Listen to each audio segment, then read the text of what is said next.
interests, hidden agendas, leaving you defenseless against them. Not to mention intentions to benefit from you penning authentic sentences. Shit for the spinach, niggas that did it. Listen, while you scribbling, picturing images of living on premises, surrounded by fences and different women in silky linens, bending and grinning, intended rentals, you slipping, cause these Vicks is out, tricking your chips in. The game's cutthroat, rules was laid back in the day before rappers got paid by sponsors that slung dope. And shit ain't really changed beside the amount of change the game. Famous names so these lames can front, so I change the game. See my future through the blunt smoke so high, looking at my future through the blunt smoke.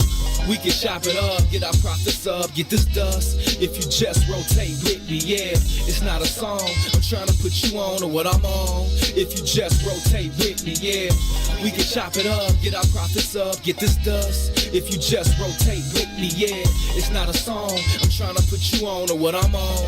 If you just rotate with me, I'm invincible, guarded by two identical, invisible guardian angels that guard every angle of my physical frame. Spiritual miniature ministers whispering, keeping me on the top of my game. Lessons to gain, pleasure and pain. Like my eyes, they reside on the left and right side of my brain. Quietly praying, navigating my aspirations, passing calculated statements while I'm grabbing my flame. Wasted in the basement, pacing, placing words on pages, blazing my merch to the face. I'm blowing life in the air. I sold my soul to the Lord for a price of a prayer. Yeah, so my nights can be clear when I sit still, writing his will in his likeness, like him, cause I'm knowing he'll save me. He told me to spit and don't let the devil take the gifts that he gave me. We can chop it up, get our profits up, get this dust. If you just rotate with me, yeah, it's not a song I'm trying to put you on or what I'm on. If you just rotate with me, yeah, we can chop it up, get our profits up, get this dust. If you just rotate with me, yeah, it's not a song I'm trying to put you on or what I'm on. If you just rotate with me.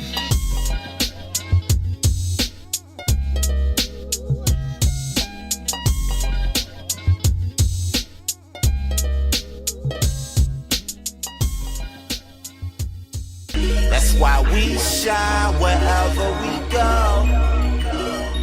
We shine wherever we go. We shine wherever we go. We shine wherever we go. Lord, Lord. Welcome to the mind of a pothead. On my head, see a young nigga got dressed. We don't give a fuck what the cop said. I'm living a legacy. So even when I die, I am not dead. Nigga, I am not dead. Fuck with me.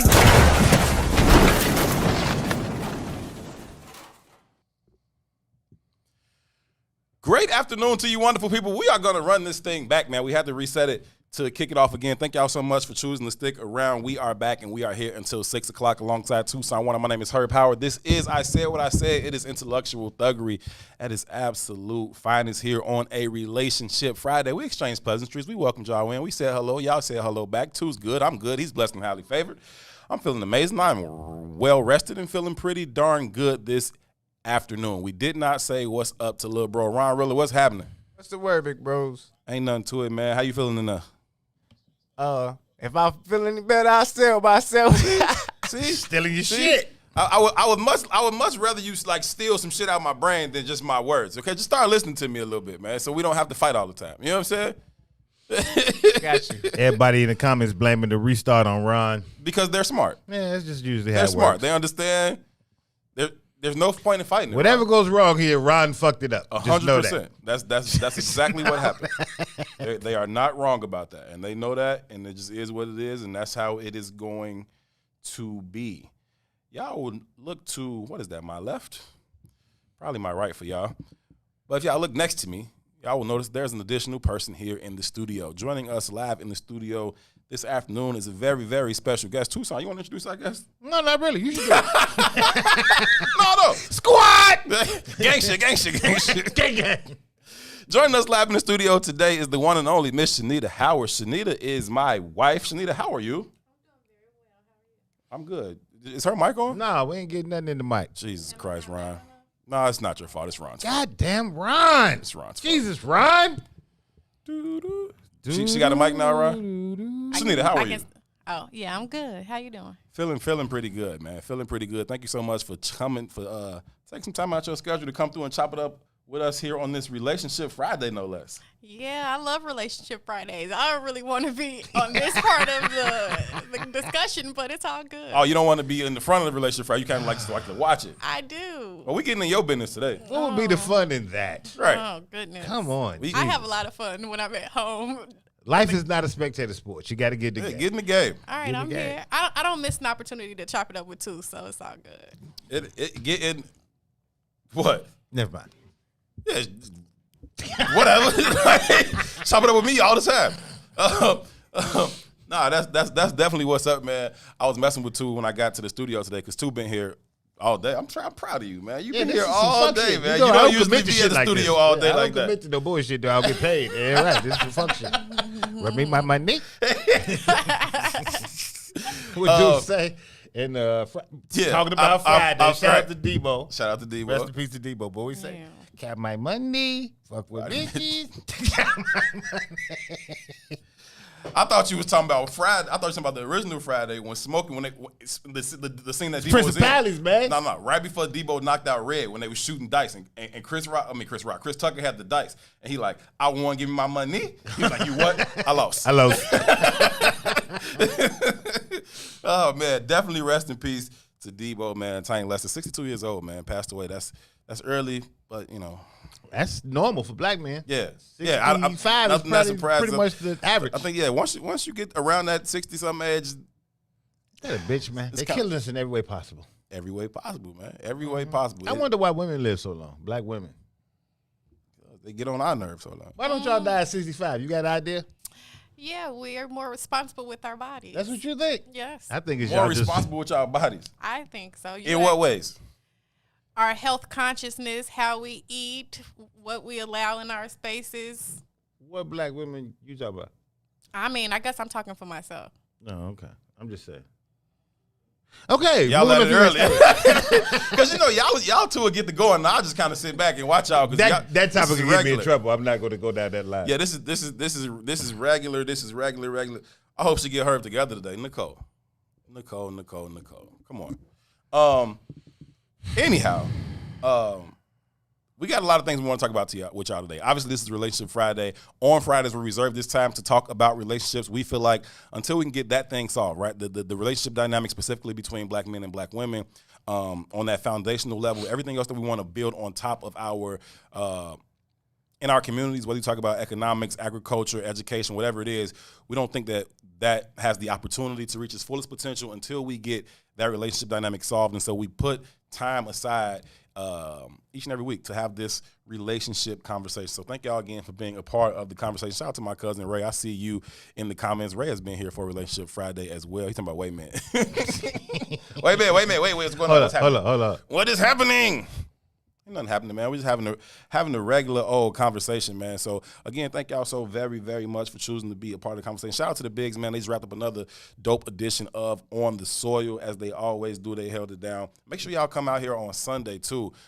Prior to the Kickoff Kickback, which is a show that I have the pleasure of sitting alongside the Bigs on every Sunday at 12 a.m., we're going to have a tailgate. So, we're going to do the Kickoff Kickback, pull up, pull off, tailgate edition this Sunday. You can come up, get some barbecue. Black Train will be outside the studio with all of the barbecue. You can come up, grab your plate. You can park your car. You can sit outside on the block. You can hang out. We'll do some socially distanced interacting and hang out for a little while, a little bit before the show. So that's going to start about 9 a.m. The show will kick off at 10. So y'all make sure y'all pull up this Sunday, 2907 South Wabash, 2907 South Wabash for the Kickoff Kickback, pull up and pull off tailgate party with myself and the Bigs this Sunday. Looking forward to that. A lot of other family members from Western and for the Black People Media be pulling up and hanging out with us. So y'all can pull up, say what's up. Certainly hope y'all get the opportunity to stop by. We looking forward to that.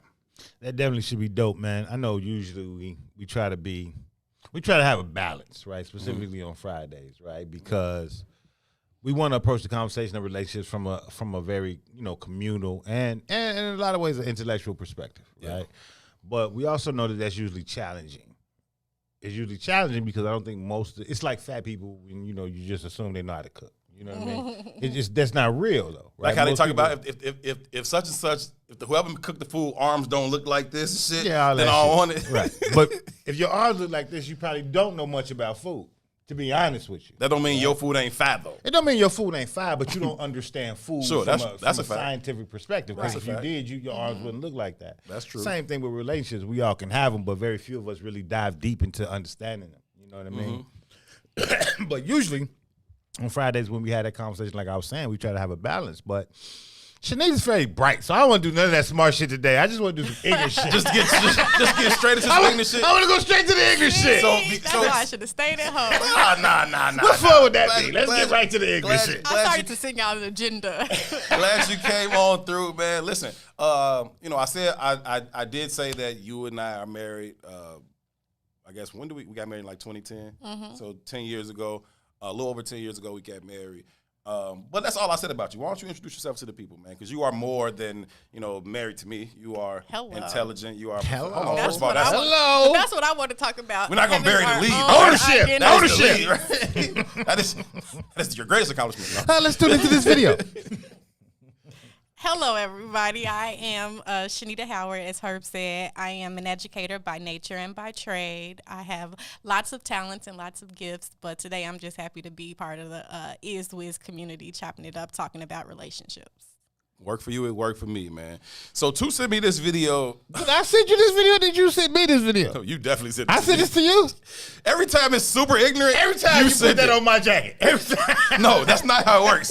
You come with it, and then Every time you try to put the bullshit on my you jacket. come with it, and then it be so ignorant that everybody just assumes that it came from me. I don't know why y'all think I'm the ignorant person on this show. This fool, listen, I know he's well read and all that shit, and he can quote Nietzsche and all that shit. That's beautiful. Hey, This fool's man, he's- you had to send this to me. he's I an would have idiot. never found this on my own. You sure you didn't send this to me? All right, Well, you know let what? me see. I want to see I made the video. It came from me. All right, I wasn't sure. Let's just roll it. It came It's from me. Hold hilarious. on, I don't have it pulled up yet. Just give me 1 second. All right, but And the then- shit is hilarious. No, it's absolutely hilarious. We the only ones that's gonna find it funny, but it's hilarious to me, and that's good enough. This your show? Let's roll with it. Okay, We this playing is the funny. shit. Let's go. Play it. What's up with the volume? Who knows? Ron is in this Ron, what's studio. up with the volume? From this computer? Oh, you right, Ron. It's my fault. No, it's not. That's right. It's Ron's fault. Ron, we still not getting any volume. God damn, Ron. See, y'all think that we be like, picking on Ron. We really don't.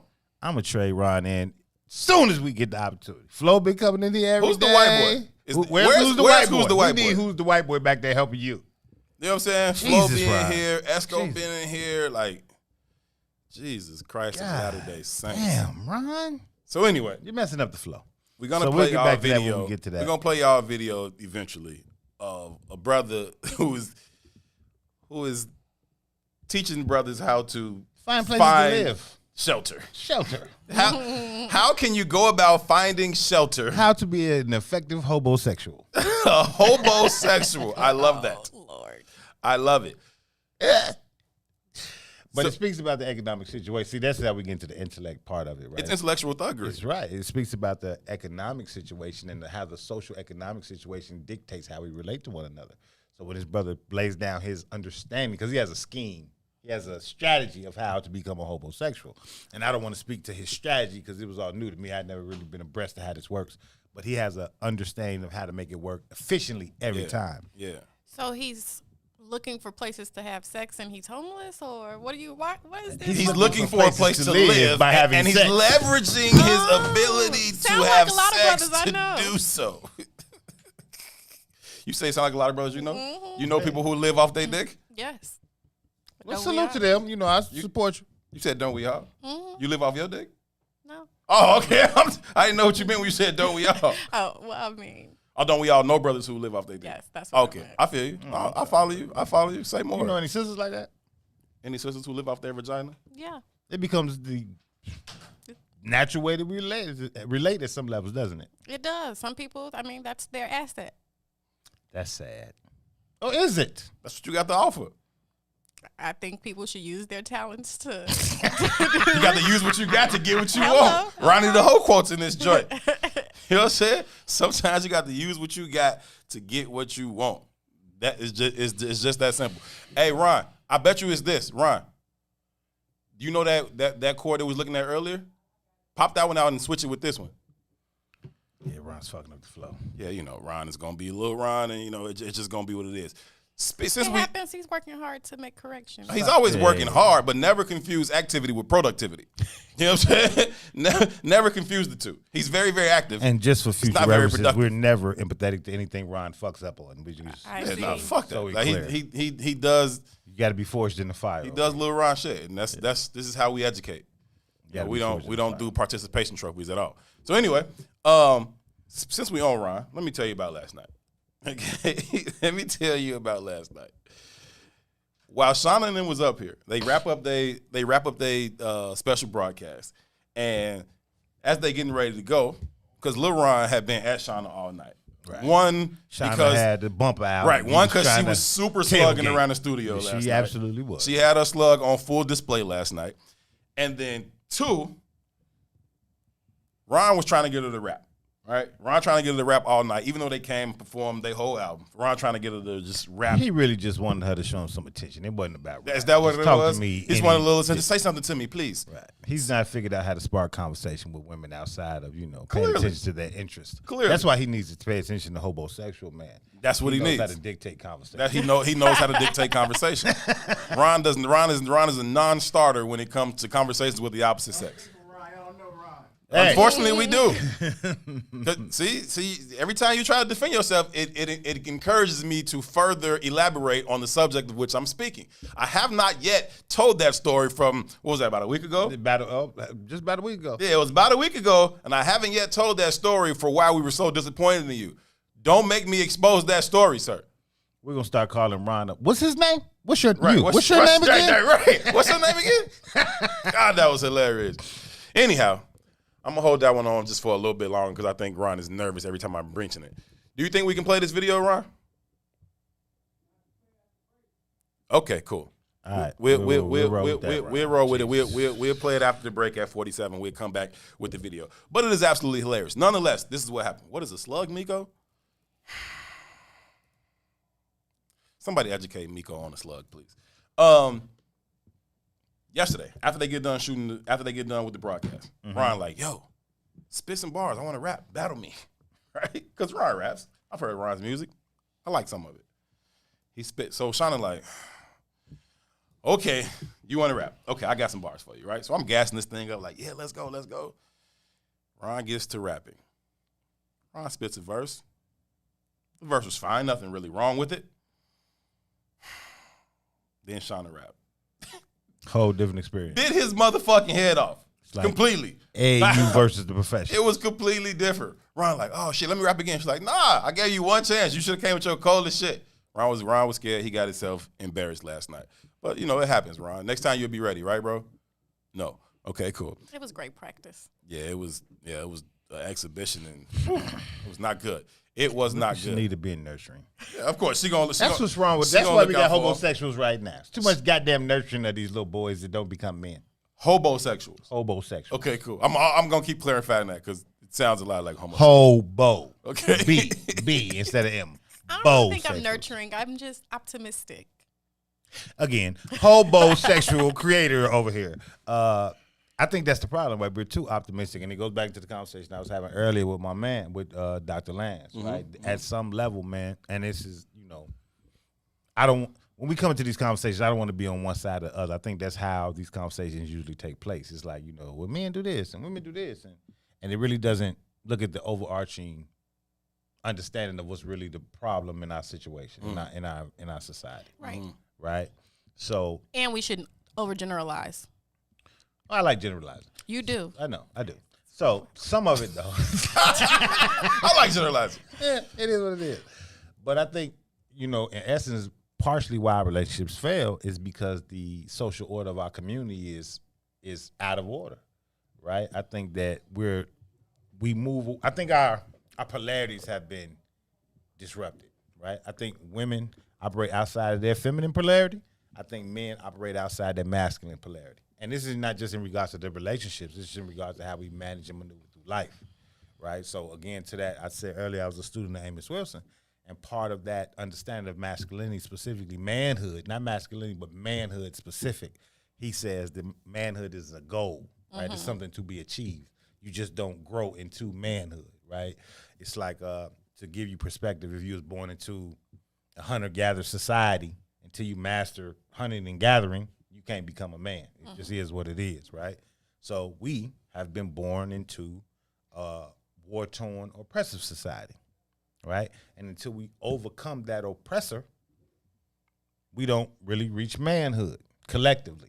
You know what I mean? So when you start thinking about that in context, that is the generalization, that is the overarching context, right? But when you start to work it backwards and think about how we relate, right? Because, again, you have an image of what a man is supposed to be, right? Because there is a social narrative of what a man's supposed to be, right? Now, you don't put that in the context of that lack of opportunity because you are, in essence, a captive of this said society. The society is creating an image of manhood, but it's not explaining the captivity part of it. And we are operating within this society as captives. So you create this mindset all your life about what a man's supposed to be. And then from our perspective of being attached to our same ethnic group, when you get to a certain age, you start to deal with men, and there's some responsibility attached to how you deal with men now. It's not just you cute and I like your ass. That you know, there's a little more accountability attached to it. And you say, well, shit, this ain't what TV told me no man was. Right. This Yeah. ain't what the paradigm told me no man was. That's fine. I don't really like gender norms. Yeah, I know. That's Okay. But that's part of the problem.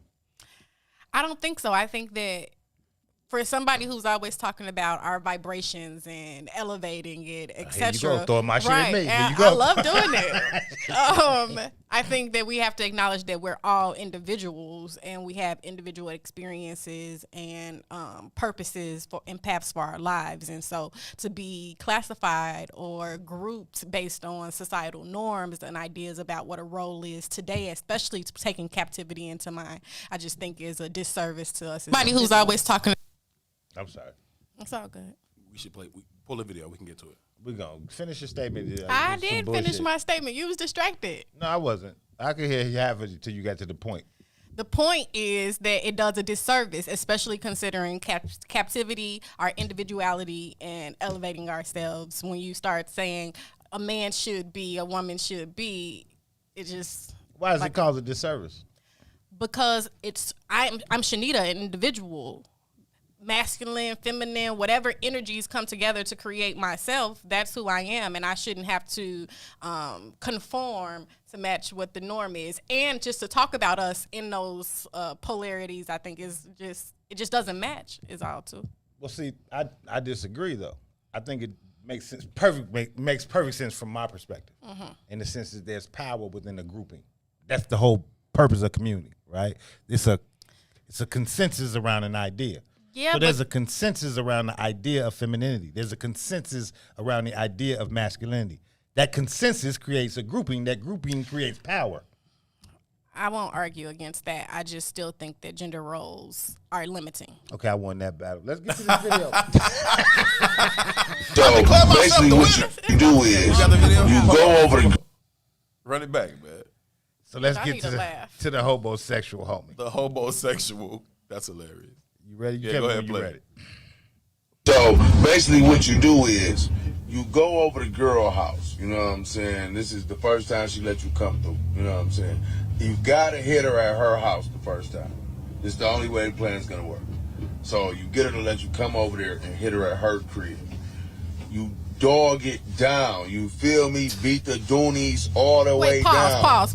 You feel me? Beat the Doonies. And then- Beat the Doonies. No, that's mistake number one. No woman should be letting them in. You can't come to my house to fuck me. Like, Wait, what you is- messing up our flow. You can't Okay, criticize fine. our video halfway through. You gotta get to the Whatever. point. From the top, too. Go from the top. From the top. Start over. We Run couldn't it back. even see it Shanita's anyway. hating. So basically what you do is you go over to girl house. You know what I'm saying? This is the first time she let you come through. You know what I'm saying? You gotta hit her at her house the first time. This is the only way the plan's gonna work. So you get her to let you come over there and hit her at her crib. You dog it down. You feel me? Beat the Doonies all the way down. all the You way feel me? down. And then fall asleep. You know what I'm saying? But you gotta make sure it's on a day that you know she gotta go to work in the morning. You feel me? You come over there, kill it, fall asleep. If she wake up in the morning and just go to work, and don't wake you up and tell you to leave or nothing like that, then just don't never leave. Just post up, you know what I'm saying? When she come back, be there, you know what I'm saying? Dishes washed, you feel me? Like, you done cook some little burgers. You find some little hamburger meat in the freezer, and made some little dilly hamburgers and fries when she got off work, like, blunt roll. Now you in there. If she let you stay that night and you hit her again that night, and then she wake up and go to work again, you live there. You feel me? Go get some clothes, nigga. You know what I'm saying? Go get some clothes, Go get nigga. some clothes. Just leave the door unlocked. Go grab you some clothes. Leave the door unlocked so you can get back in. You don't never want to not be there. You don't never want her to be able to get in the crib while you ain't there until you all the way locked in. You know what I'm saying? So, nigga, that's the move, man. Just go over there and kill it one time and post up. You feel me? That's awful. Yo, That nigga said, go get some clothes, Nick. yo, you live there. Like, live there. Awful or not, that is absolutely fucking hilarious. Let me shout out that's to hilarious, man. Let me shout out Cherie. Cherie, you know, absolutely one of the two biggest comedians in the is with his family, her and Alvin. She says he probably drags his finger under the words as he reads. Laughing but very serious. Like, hey, that shit was hilarious, okay? The maybe. nigga, first of all, he said, why she gone? She said, just don't leave. He was like, look. He said, she come home, dishes done.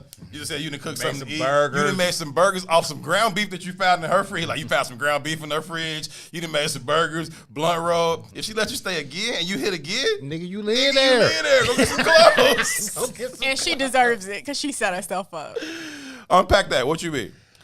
I mean, you gonna let him come to your house? You gonna leave him in your crib? No, all of that is bad business. Sound like a nigga who need a home. She set herself up.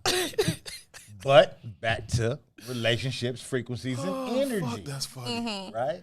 If she allows that, then maybe that's what she's worth.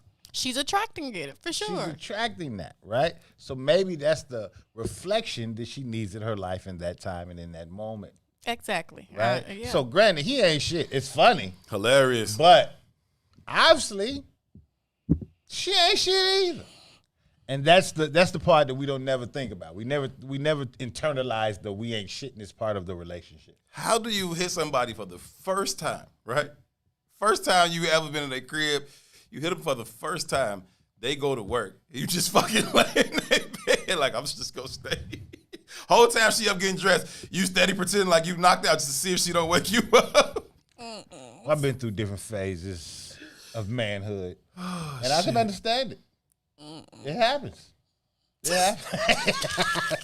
You want to say more too? No, that's I didn't think you did. We're going to take a break. When we come back from break, we'll dive deeper into this particular video and other conversations for today. This is I Said What I Said. Herb Howard Tucson. Want to join live in studio by Shanita. We'll be right back.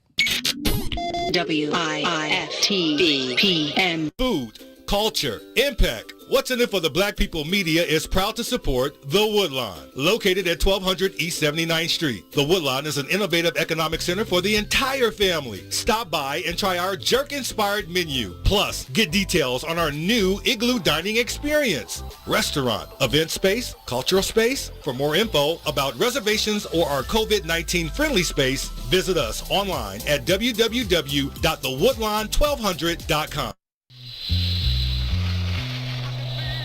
Shout out to the Bigs. They just wrapped up another edition of On the Soil. They talked to Eric Davis. I didn't know that brother was like all that cold. I didn't either. You know, Gino is the baseball guy. expert, right? So whatever he say, that's how I'm rolling. So just hearing how he's been talking about him since they actually scheduled that interview made me like look like how cold was this dude? It's legit. Shout out to Don for the guest. Look. Yeah, Don is the deal, G. Guest look is outrageous. Don is the plug. Fellas, I'm ready to get up and do my thing. She is the plug. Don is dead at the For plug. Gino and Mace. Why are we being left out over here? Well, that's not really true. Okay, well, break it down for me. Oh, a wise guy, eh? What'd she do? She set us up with Scoop. Okay. I've had Scoop's number for a while. Salute. But even like my associates with, Don is like, boom. You know what I'm saying? So I be like, hey, let's get you on the show sometime. I'm like, yeah, let's set it up. You know what I'm saying? Let's talk about it. We'll do. Don like, hey, yo, I need you on the show tomorrow. Like, okay. Okay. Sit your $5 down before I make change. Like, it's different. It's different with the big little sis, man. The last of the Gambinos or something. For real. She about that action. So shout out to Don, man. Shout out to the Book of Don. WIIFTBPM. Introducing your trusted source for high-quality Black emojis, better known as Blackmoji. We believe Black is beautiful, and that beauty should be reflected in the digital market. Now there is an app that does just that, starting with Black Greek letter organizations. Blackmoji D9 offers more than an emoji app. It is a cultural experience of Black excellence. Download the app in the Apple or Google Play Store to access a specially curated catalog of emojis representing the Divine Nine. Use the emojis to celebrate Black Greek events, acknowledge current events, support social causes, and learn about esteemed Black Greek members who blaze the trail of Black history. A portion of every subscription goes toward a scholarship fund specifically for members of Black Greek letter organizations to help keep the legacy alive. Download the Blackmoji app today. Day one.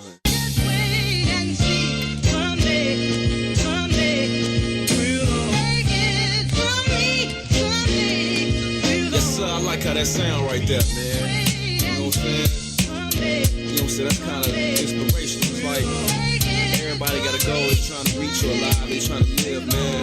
Be bumps in the road. You gotta keep pushing forward. You know what I'm saying? If it don't kill you, it make you strong. You know what I'm saying? My story right here. It takes a special kind of mind to grind and work from the bottom and climb up the ladder of success in time. It doesn't matter what the test is, every step is another level till I step in as the next in line, no question. I'm considered one of the best, my whole life invested in, holding mics and sketching rhymes. Hey, this is way too funny. Life should not be this funny. Y'all are absolutely wilding, and I love it, man. This is Ma Gray said. Guess there's only one way to test this hypothesis by putting in some field research. I'll sacrifice myself for the betterment of the research. Latiera talking about if he get the Wi-Fi password and bring his PS5, he ain't never leaving. He ain't never leaving, Joe. Who bought that nigga a PS5? He live there, Joe. He live there. The We're gonna last get some girl clothes. he was living with. That's The right. last girl. That's right. Homosexuals, man, they make their way. Q said Two just admitted he has done it in his earlier years.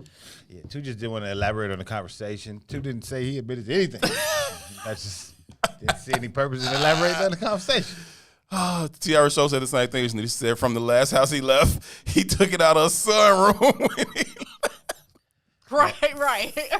We laughing, but God, there's a large percent of our damn, population that's that funny. moves like that, right? And this is the intellectual part of that conversation, right? Mm-hmm. As we look at, we talk about this often, man, when we start talking about shit. We just had this conversation the other day where, 12% of the U.S. population, that's not even just Black people, 12% of the U.S. population is facing eviction based on these COVID numbers, right? So when you think about 12%, that's 44 million people. yeah. Because we 13%. So that's about the same amount of Black people as there is in this country. And when you think about who's going to be suffering the greatest from that when those evictions start to come down, it's going to be our community because we are the most impoverished, right? What happens or how do we redefine community? Because that's going to be a real conversation, right? And in redefining community, you must redefine relationship, right? And I think that's why we struggle now. We've yet to define our own narrative about what relationship is. And because those standards that we just talked about are what they are, we have these expectations of each party, and neither party can meet those expectations based on the social positioning we're in. Shaniqua's a smart one. I mean, I think that couples define those things for themselves. I mean, too, we just gonna see it differently because you classify, and I understand and I appreciate the group effect and collective work and responsibility, cooperative economics. But when it comes to my relationship, You think that's some different shit? I get to define for myself. False. Oh, okay. It's false. How? Why? Because this whole That's the only experience way it's is collective. effective. If I let everybody on the outside define for me, then I can never get what I want. I'm not going to be satisfied. So I get that, right? And I don't want to say it's false in totality. Let me say that. We'll make an exception for you. Okay. Okay? Sounds like I won one. No, you didn't win. But I did. You like it. But I did. You like it a C. I'll give you a C. But within that collective grouping, now certain expectations and understandings that have to happen for us to have a stable relationship. Period. Right? Like, because our for example, our relationship norms are set and based in the social construct, right? Now we were just relating on some spiritual shit. Hey, I'm with you all the way 100%. But that's not what we are, right? We are in the midst of a social paradigm, and in that social paradigm, you have to elicit some social norms to survive within it. well, I disagree with you because I do think that our relationships have to, I mean, the best, the most, the healthy relationships are, you're going to be relating on a spiritual level. Like, it's the How many energy of those you think flow. exist? There's a connecting.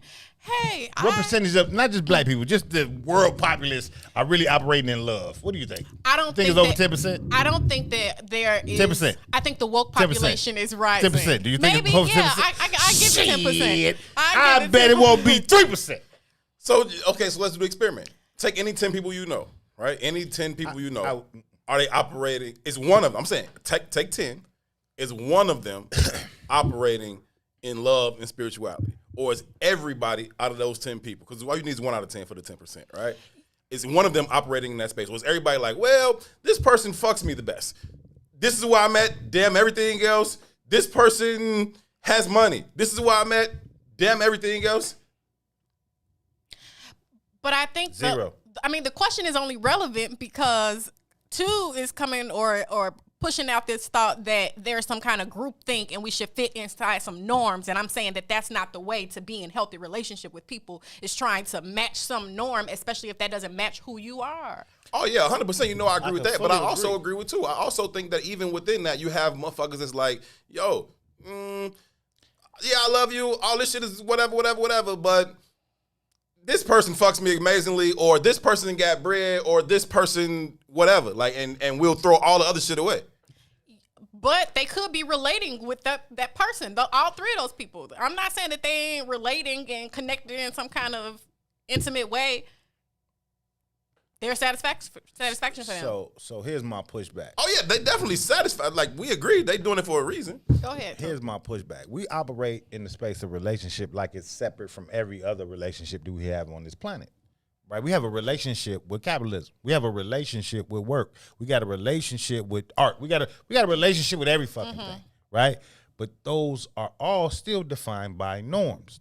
Every relationship is defined by norms. Now, to operate on a purely spiritual basis, right, in any of those capacities, you damn near have to be Jesus or Buddha. You damn near have to be. And what does that mean? That means I have to give away all of my valued assets and possessions. And I don't mean that just in a tangible sense. I mean that even in the intangible, idealistic sense, right? Buddha was born into a philosophy. So was Jesus in a lot of ways. And what did they do? They had to shun all of that shit to become whole with themselves. And then I had to let go of all of this shit to become one with my own narrative, which allows me to relate purely to the universe, which would in turn allow me to relate purely to another human being. And in that relating purely to a human being, another human being, all that will be was me letting you be in your purest essence. But we ain't doing that nowhere. Well, I'm gonna back you up because I mean, on a human level. So let's just take Jesus on a human level. He shunned what his experience was, what the norm was, and created his own reality for himself. And guess what? Here we are, thousands of years later, and What they people do still to walking Jesus. around. Either way, Just saying. Either way, he They did changed, fuck him up. but They there fucked was him a up. change in construct. So when we're talking about the norms and what society is, as if we don't have a contribution to creating that, we create our own realities. And as long as we keep saying, well, society says and the norms are. Ron, you shake your motherfucking head like, yeah, one more time, I'm gonna come back there with your ass. Don't you ever agree with a guest?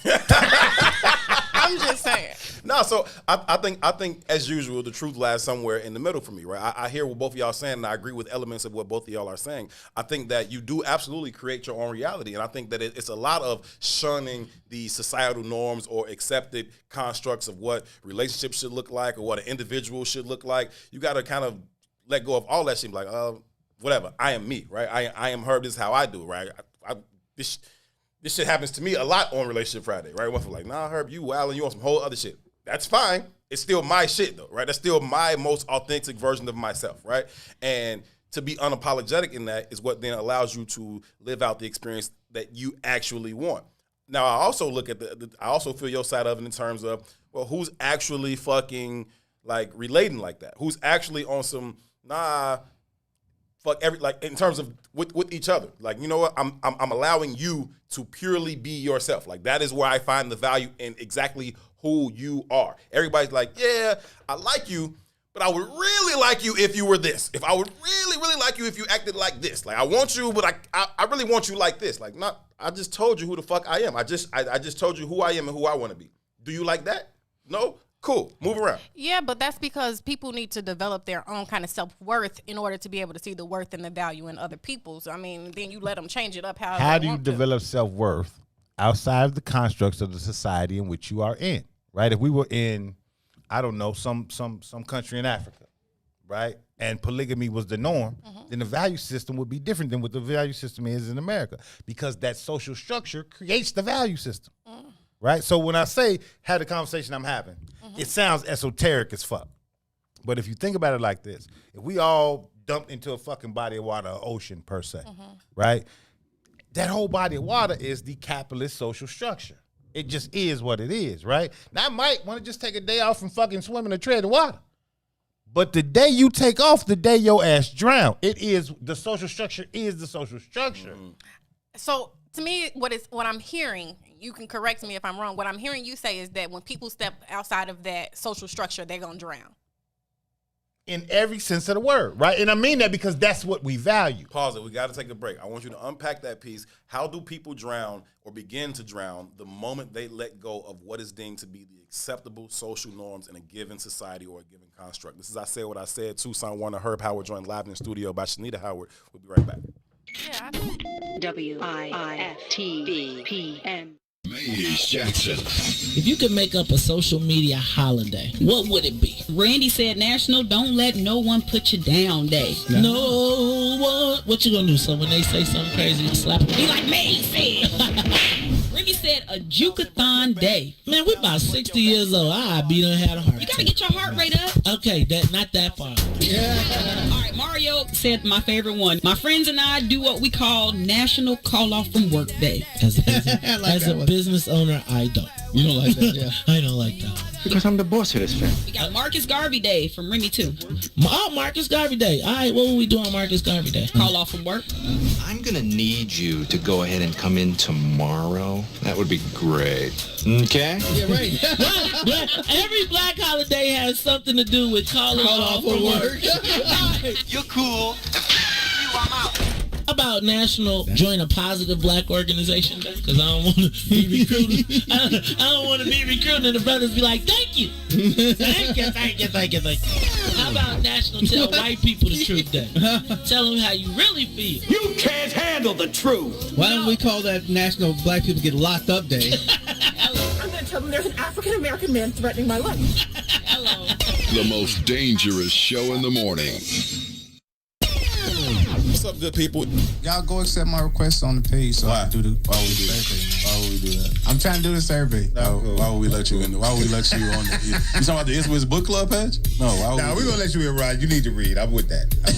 I'm definitely put you on. Somebody please let Ron in the Iswiz. Is it? I thought it was a public page. I don't know. I don't run it. I don't know who run it. You got to talk to Shannon and Robin and... You said what? Y'all group private like it's something special or something. First of all, it is something special. Ass. Okay? There's something special. Okay, you know what I'm saying? Then you gonna talk it again. Don't get no punishment again now. Right. They already came in there like, look at her being nice to Ron today.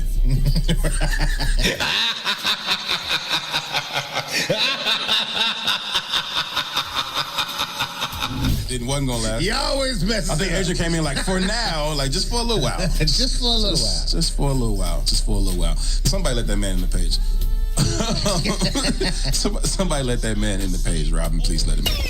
I Said What I Said. Herb and 2 right here on What's in It for the Black People Media.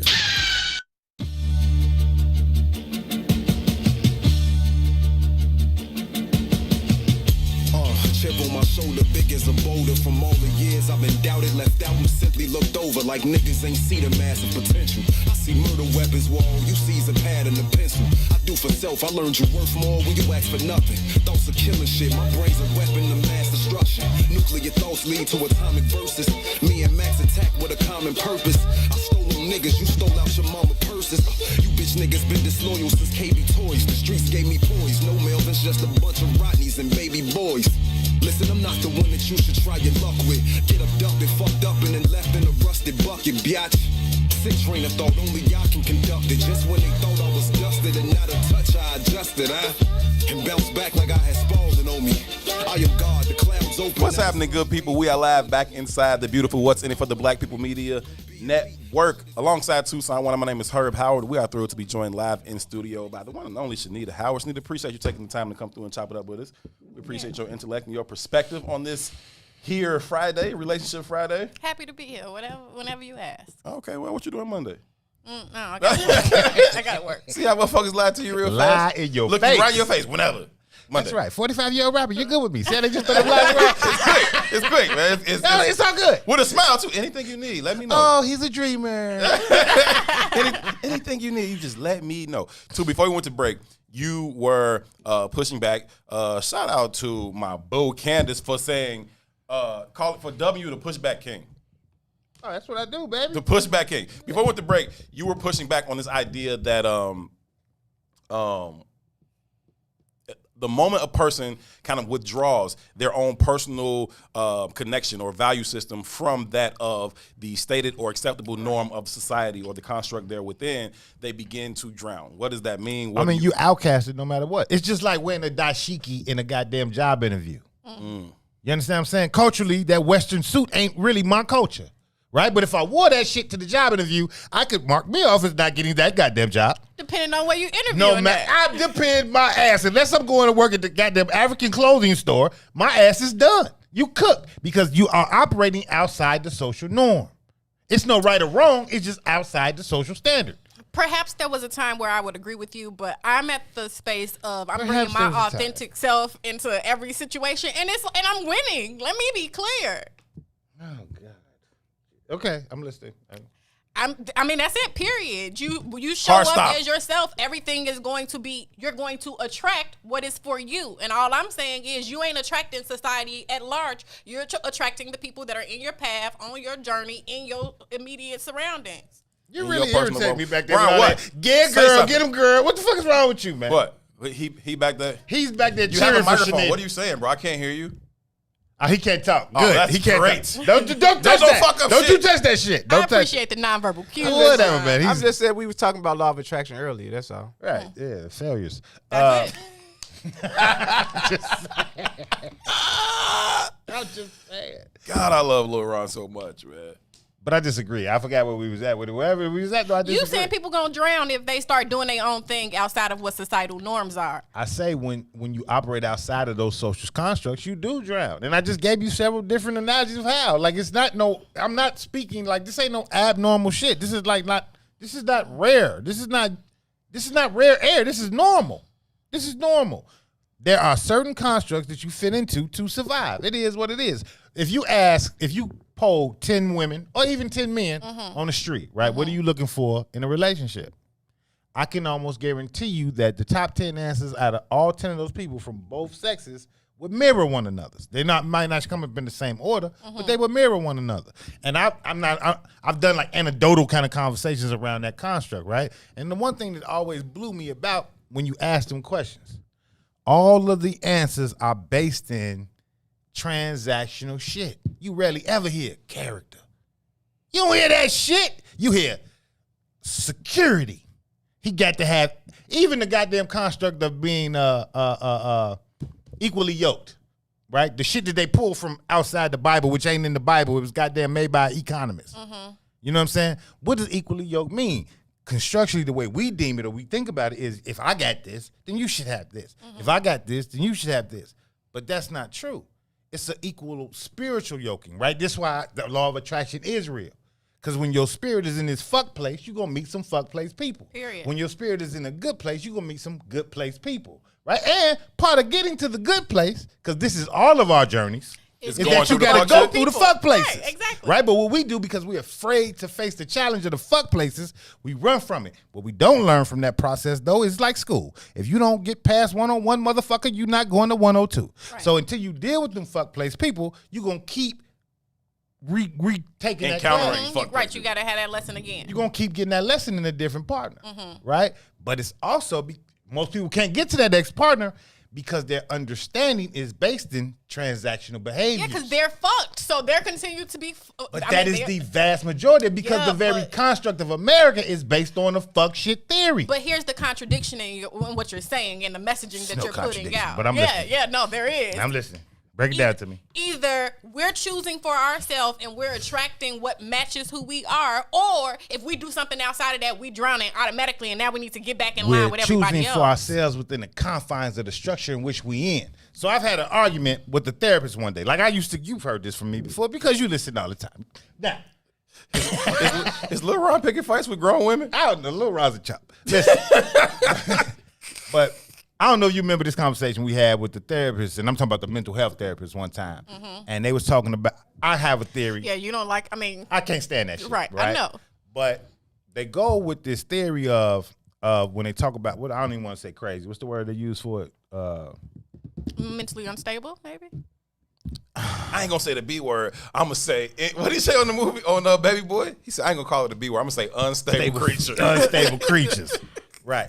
But in essence, man, I think the very nature of capitalism forces a level of insanity. It forces it, right? It makes everything. So the human experience legitimately is about relationships. It legitimately is, right?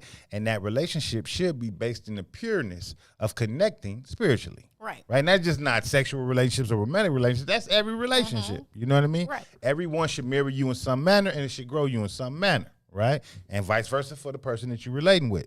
But when we operate in this transactional space, the capitalism forces on us. And then you double that down by us being black people in the social economic system caste that we're in, where we have less than everybody else.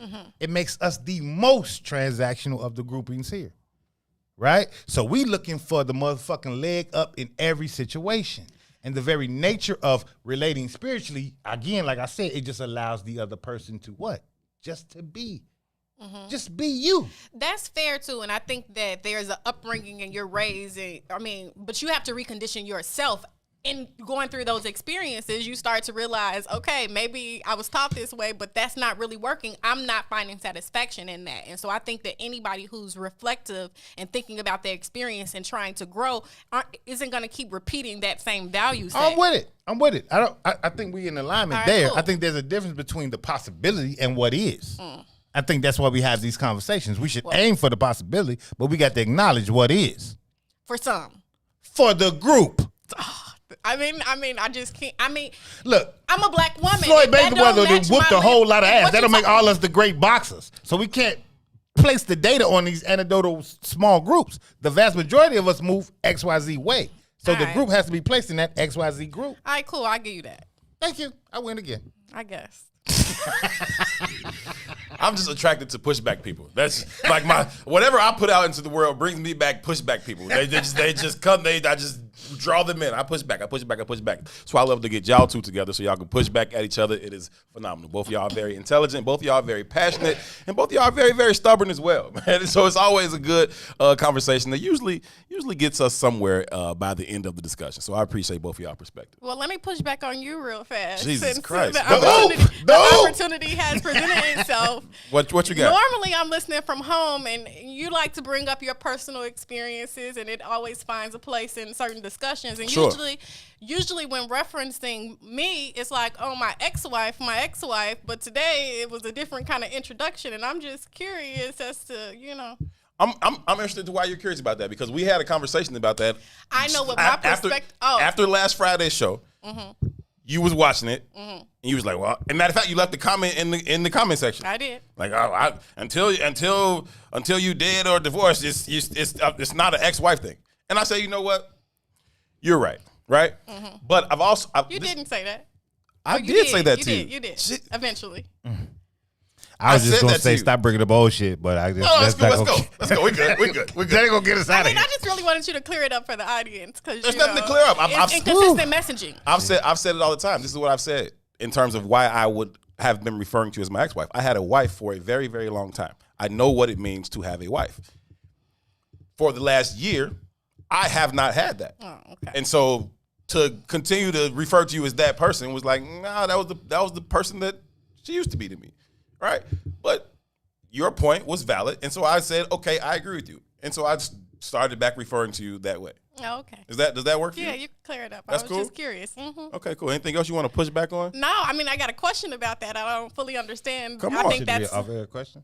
No. Yeah. Oh, okay. I mean, I think that goes back to norms. I'm just curious as to how people are defining wife besides being married to somebody. Oh, hell no. Nah. Oh, okay. Is that like, huh? What about any other relationship? I'm confused now. What is I'm Herb- totally confused by that question. Herb presented that he was calling me his ex-wife because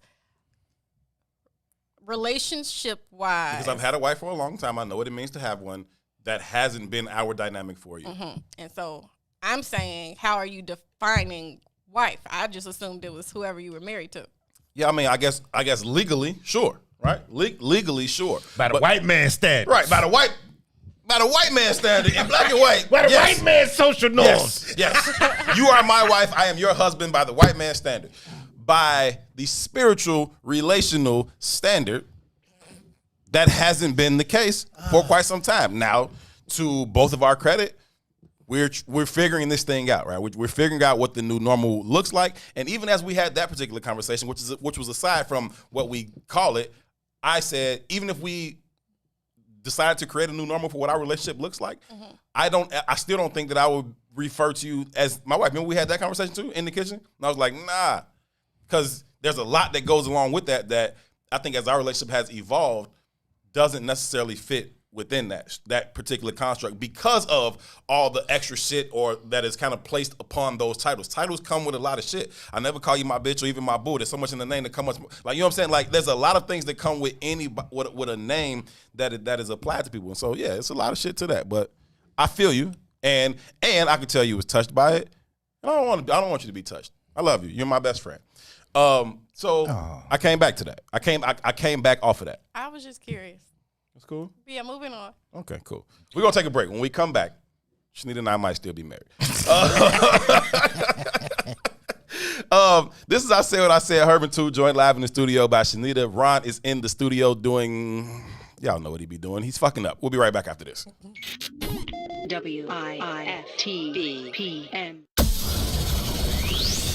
Shop at Black-owned and operated Solo Beauty, where you are appreciated and respected.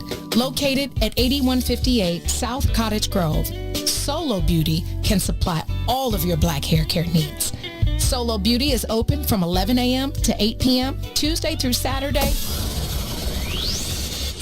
The Chicago Legal Network is the collaboration of attorneys that concentrate in many areas of the law most needed in Chicago neighborhoods. The CLN lawyers focus on personal injury, criminal defense, and other issues. The CLN lawyers all average over 20 years of legal experience and are dedicated to helping the Chicago community. The Chicago Legal Network is committed to developing black lawyers through mentorship and co-representation. So if you were injured in a car accident, slip and fall, or injured on the job, or you need assistance with criminal defense, including driving violations and DUI, check out ChicagoLegalNetwork.com for more information or call 773-912-3545. 773-912-3545.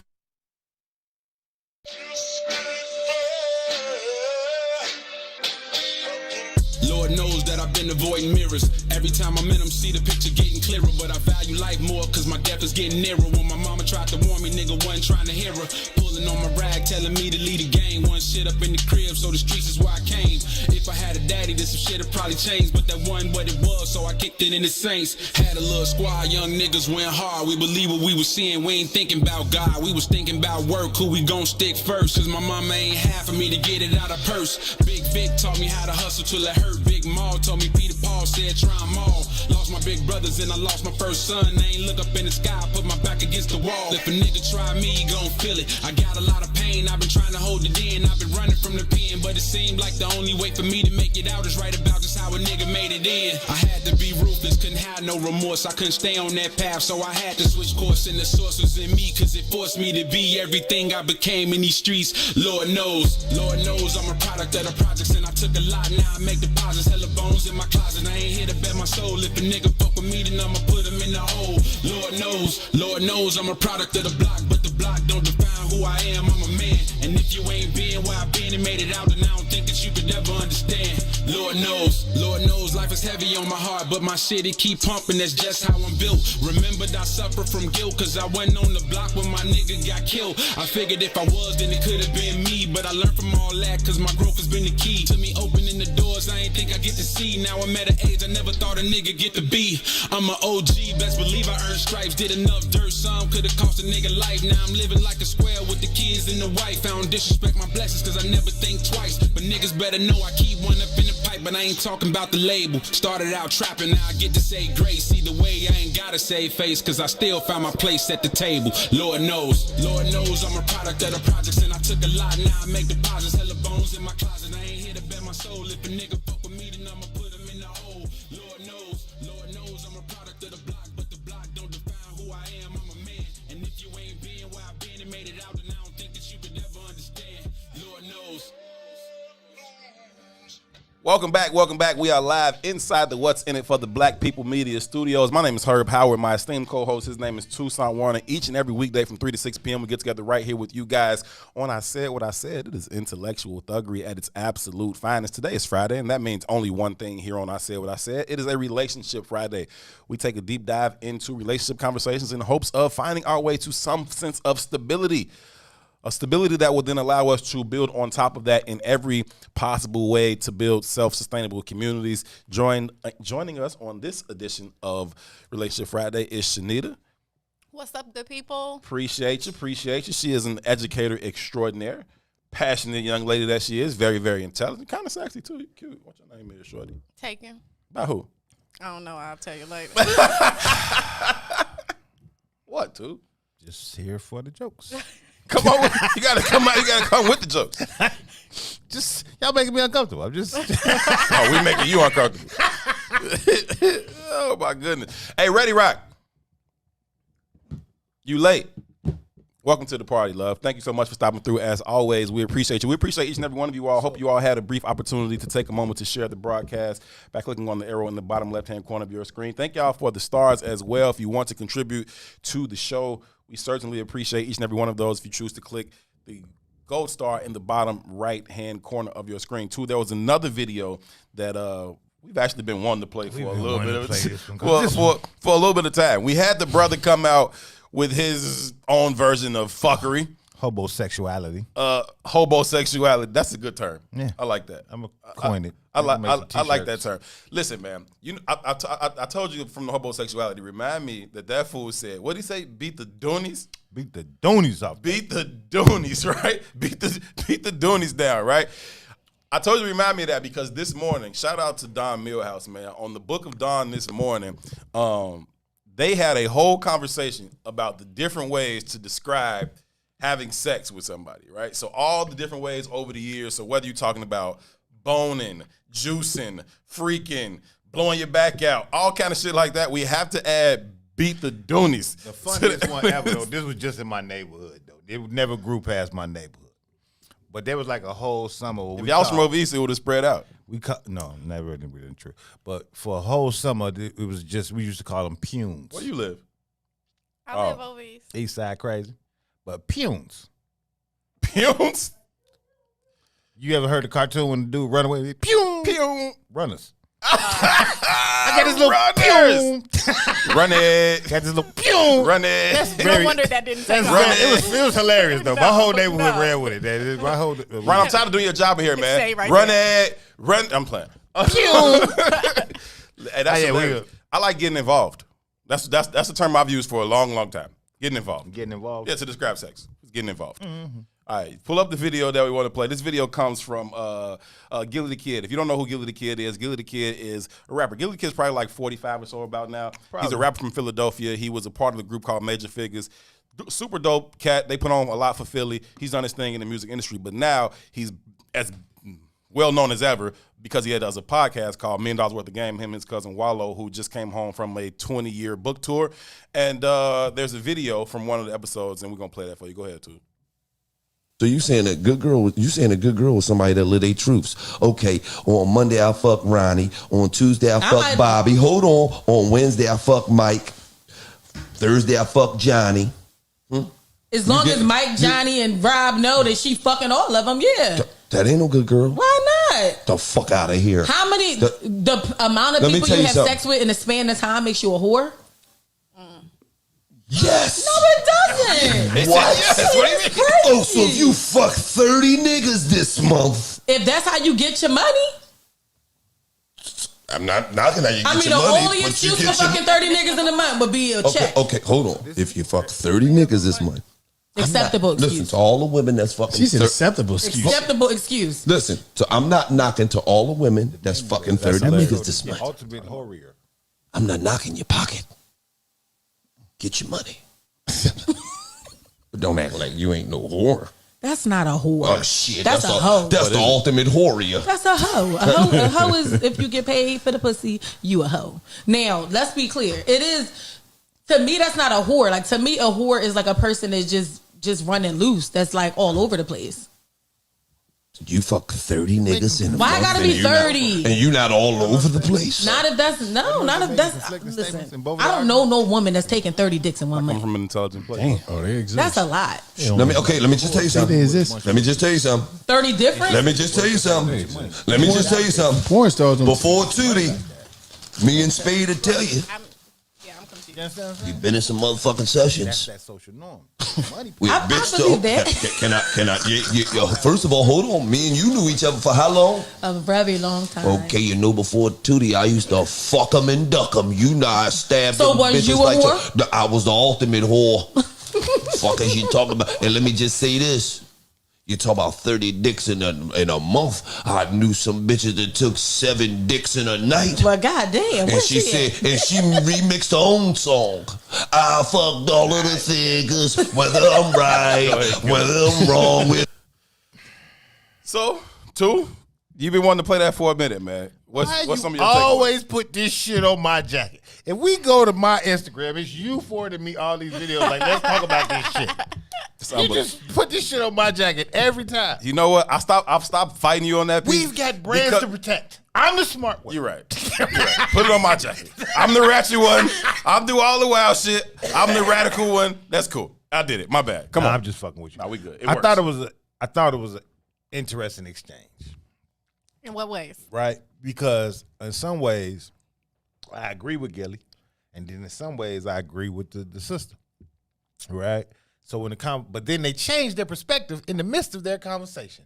That makes me disagree with both of them. Okay. Because both of them related back to the social standard and the social norms, right? So when the sister starts off, she says something like, well, how many women you been with in amount of time defines whether or not you're a hoe or not? And Gilly was like, yeah, absolutely, right? Now, when she made that part of the argument, I was rocking with her, right? But then 2-3 sentences later, she says, but if that's how you get your money. And then when she says that, right, Gilly validates the behavior too. And they both were like, well, it is okay. I got more respect for the woman who just out there exploring her sexuality. Because it goes back to the concept you talked about. Maybe this is just what I like to do. Maybe this is what's fulfilling to me. And I'm not saying that might be possible, right? If we step outside the construct of the social norms of what we usually call promiscuous behavior, that might be plausible. That this is just what you into, right? Right. But when you attach that dollar amount to it, then I have zero respect for it. And that's what made both of them respect it. Because the dollar amount, when you attach the dollar amount to it, it just validates your lack of integrity. It just validates what you're missing. It validates that search for value, right? I value this dollar more than I value my body. Yeah, I agree. I think I was understanding when she was like, as long as she's communicating with the people, as long as he know, then that's their choice. That's your own. That's your own. Right. But yeah, no. I mean, you know what I'm about to say. Say it. I don't really like if Shorty want to fuck 30 niggas in a month, and so be it, right? Like, I guess my thing is who defines or who puts the connotation on this idea of being a whore, right? As far as it being a bad thing. Now, we can agree what the definition is, that's fine. But who says it's a bad thing versus not a bad thing? If that's what she wants to do, then so fucking be it. Now, I think Shorty, while she's trying to justify fucking 30 dudes in a month, you also need to understand that we've all agreed upon a certain language as a fucking society, and that makes her a whore. If you're okay with that, that's fine. We was talking about, what's her name yesterday, Amber Rose, right? She's done a whole fucking 5-10-year campaign about slut positivity, calling herself a slut and a whore and all that shit. If that's what you want, I'm not saying she's not nasty, Boosie. I'm just saying, who's to say that that is a bad thing? Who determines that that's a bad thing? If she want to fuck 30 dudes, she want to fuck 30 dudes. If the other one want to fuck 7 dudes in the night, she want to fuck 7 dudes in the night. Does that make her a whore? Abso-fucking-lutely. Is there something inherently wrong with that? Not necessarily. Perspective, right? It goes back to the conversation of us following along with the social norms. Who created the social norms in which we live in? The white male patriarchal standard. That's who made the social norms, right? So let's think about even the construct of race and white inferiority in a lot of ways, right? If we don't do nothing else but exist, we gonna fuck them out of existence. Like, that's the science of it, right? The science of it is, if we keep having sex, eventually they die out.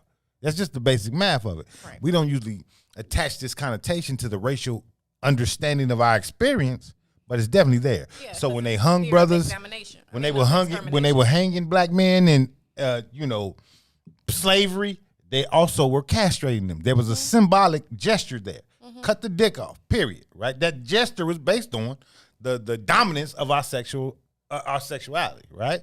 When you think about police brutality, even today, in the construct of how demonizing that is to black men, you've heard stories of batons up black men's butts and emasculating them and feminizing them. I just heard some woman police officer grabbed a dude by his nuts so hard that they burst. Yeah. Like, this shit is, this is happening now. This isn't 18 XYZ. This is 20 whatever the fuck. So even though we can't articulate it, it's still this undergirding sexualized connotation of blackness in general, right? And that's based in the power of the black penis. As long as this motherfucker is here, we eventually die. We eventually lose power to it, right? So you say, who creates the social norms? That's exactly who creates the social norms. Now, just getting back, I gave that little history lesson for a reason, right? Gotta hit a break too. Okay, but that white phallus, and we talk about melanin, is why they can't produce. Back to the very nature and essence of women, also based on social norms. Y'all are much more sexual creatures than us. It just is what it is, right? But how do you keep that under control as a white man to maintain my power source? Tell them not to be whores. Tell them not to be whores. Yeah. Period. And so that's going back to the conversation y'all was having earlier. The social norms and the constructs and what's acceptable can be one thing. How you actually move doesn't necessarily have to be aligned with that. And just because it's not aligned with that, I don't necessarily think it's a bad thing. Are there some steps you need to take to, ensure her own safety and others? Sure. But just because I know we're going to break. But to my point, when a woman operates outside of that social norm, what does she become? She becomes an outcast to the group. You can't deny that whore label is going to be attached to the woman that wants to fuck 30 guys in a month. And if you aren't confined to those constructs, then fuck the group. I don't even need to be in it. That's my question, and I wonder why we keep perpetuating these, what we know to be oppressive thoughts. Right. Got to take a break. When we come back, we'll dive deeper into this conversation. As I said what I said, Herb and 2 with Shanita. We'll be right back. WIIFTBPM. WIIFTBP. Media's just for you and me.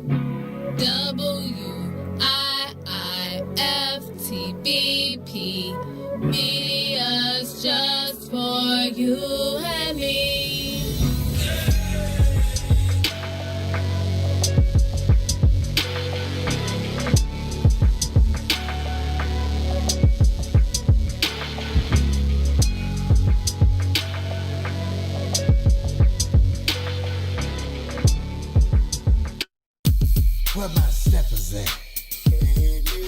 This is retired State Senator Ricky Hendon. This is my new song, Be My Christmas. It's on my House Party CD, produced by house music icons King Farley.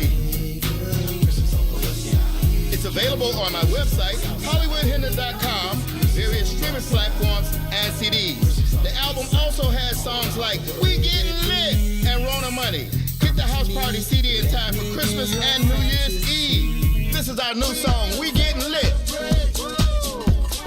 Just in time for New Year's Eve. Happy holidays, Merry Christmas. Go to HollywoodHendon.com and get my music. Let's bring in 2021. Ricky Hollywood Hendon. Don't forget me, y'all. This is the king of house music, Farley Jack Master Funk, and I endorse Hollywood Ricky Hendon. Let's go to work. Keep it funky,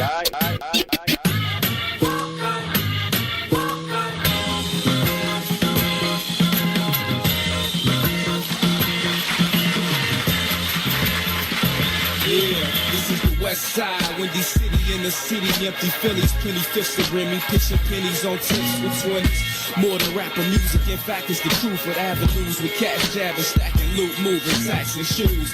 Where the people be creeping deep in the evening, peeking out the priests peeking, but I seen them before they see me leaving. Chevy Regals, Grand Marquises, vans and Jeeps, Saran sandwich bags, plastic gram stashed under the seats. It's getting scandalous on the land, no more hand-to-hand jabbing. Counsel that they got cameras planted, scanning the streets. Abandoned buildings, not so nice looking. Hypes and hookers, pipes will cook up under lights at night. Look up behind they pushes. Old ladies strolling, pushing baby strollers and Old Navy overcoats. Hopeless, they facing cold cuz. Over the way, we holding O's or overdoses. Posted on the corner for pay. Either dope, doja, yay, nigga.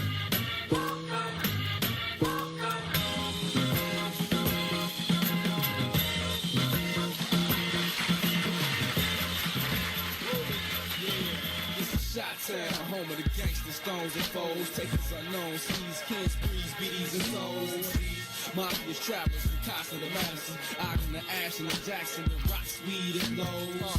Since the 50s, they've been in business, since they were penniless, underprivileged tenants living in tenements. In the beginning, gangs was invented to defend. Hey, he's blacking out on this track. Like Mick he is cold as hell, G. spazzing, like for real, spazzing. He's definitely in my top 3 favorite MCs from Chicago, G. It's Mick, Bump, and Mick, G. That's them the 3 coldest motherfuckers from here for me. You say Mick, Bump, and Mick? Mick, Bump, and Mick.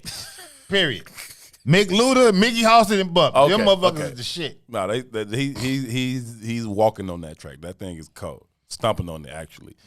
What's happening, good people, man? This is I Say What I Said. We are live from the What's In It for the Black People Media Studios alongside Toussaint Warner. My name is Herb Howard.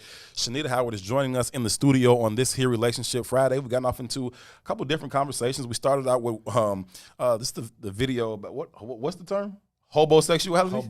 Hobosexuality. That is funny to me. Awful. It's funny though. Like, that is funny to me. Then we got off into a video about whores and what it means to be one, what it looks like to be one, and the question I posed is who says it's a bad thing to be one, right? I that's my question, right? It's not really up for debate. So I'm gonna say it's a horrible thing to be a whore. Why? Right? But I'm also saying it in this context. Horrible? What is the definition of whore? It's the root word of whore? What's the definition of whore? I don't know, bro. So I mean, it's something we've kind of just defined over time as a person who is very, very generous with their sex organs, male or female. You're out here fucking everybody. Most people will define it as a whore. I don't know what the actual definition is. Whore, derogatory term defining, symbolizing prostitution, right? Okay. The reason why I say that prostitution comes with pay, though. Right. We attach that label to. But see, again, this is why we got to expand our definition of transactional behaviors, right? So I have an extreme problem with anybody being a whore. Okay. Whether male, female, whatever. And it's just not in the context of sex. You mean sex for money? That transactional? No. component. I don't. I mean in the context of living, right? Because you whore yourself out at your job a lot of times. You's a hoe ass nigga. That's some whole shit, right? Whenever you step outside of your belief systems, that's where that's where the separation stops right there. Whenever you step outside of your belief systems, I'm saying that perhaps that person that's being called a whore is not stepping outside of their belief system. But that's why I said back to the definition, right? Because words are powerful. whenever you step outside of your belief systems for gain, right? Not because I believe for gain, right? You doing whole shit. I agree with that. Now, if you just what's the word? Here's a better word. I'm not gonna call you crazy. I'm gonna call you. What did you just say? But a better word would be what's the word for just? I just enjoy sex. What's the promiscuous? But even promiscuous, sexually liberated, has a negative connotation. Sexually liberated, right? Erykah Badu sexually liberated than a motherfucker. And I love the shit out of some Erykah Badu. Right. So what is the difference? Right, but again, she's operating in the fullness of the polarity of her femininity. We agree 100% then. I ain't running from who the fuck I am. I got 8 baby daddies and I'm flaunting all of them. Fuck you. I love me. It's beautiful. Right. And come back to the camera smell like my pussy. And as soon as I was in her presence, I was like, whatever you want me to do. Right. You can't control it. You understand me? You can't control it. But on the very back end of that paradigm, 100%. but on the back end of that paradigm, we all know those same women in our neighborhood who leverage that box for gain. Sure. And I look at them like scum of the earth. I'm judgmental than the motherfucker. I'm just the truth. And I think those are two different groups of people, right? I'm talking about this in the purest sense of, hey, I like to have sex. And just because I had sex with this person yesterday doesn't mean I don't want to have sex with this person another day, right? That is how I'm talking about, like, genuine, like Horace think, without the negative shit, just how they are coming across. If that's how they feel, and they're not feeling like they're operating outside of that, right? I don't have to agree with it, but I can understand it. In our proper polarity, even as men, that's what we like.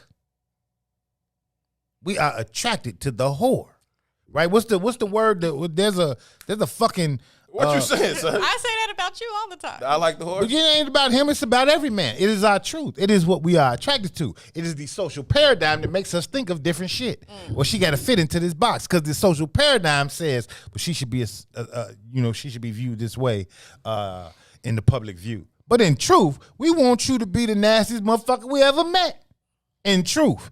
But that doesn't meet up. Ain't the same thing as a hoe.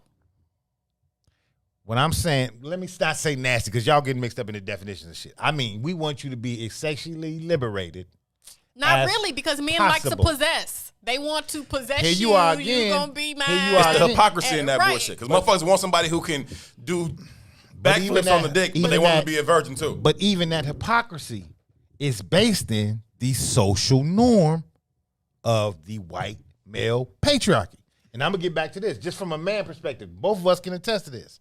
As young men going through the world, I could hit you and not give a shit who hit you. It has no bearing on my life at all. Yeah. I could tell the homie, like, get up with her. Like, this is fire. You should try it. You should try it. It's for the team.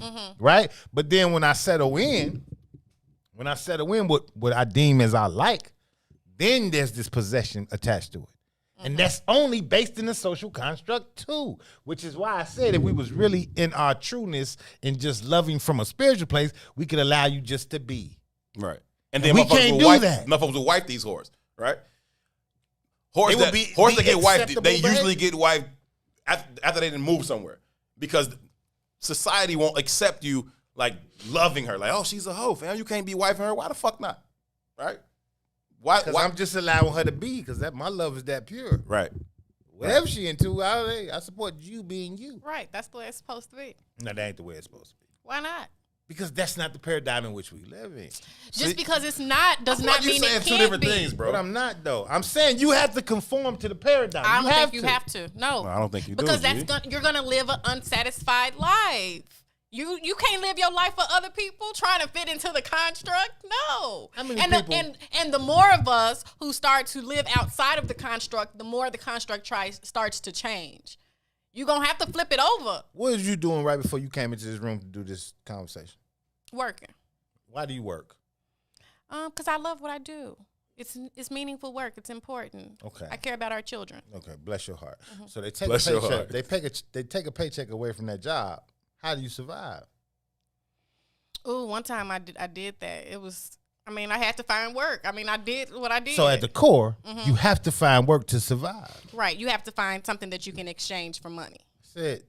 there are social standards and norms that you have to abide by within the construct of the society that we are in. Nobody wants to get up every day and exchange your service for $1. Yeah, but your mindset and who you're in a relationship with and what your values are is not something that society gets to dictate for you. Right. On some personal relating shit? I don't think that's necessary. Now, you talk about what you got to do to put a roof over your head, to put food on your table.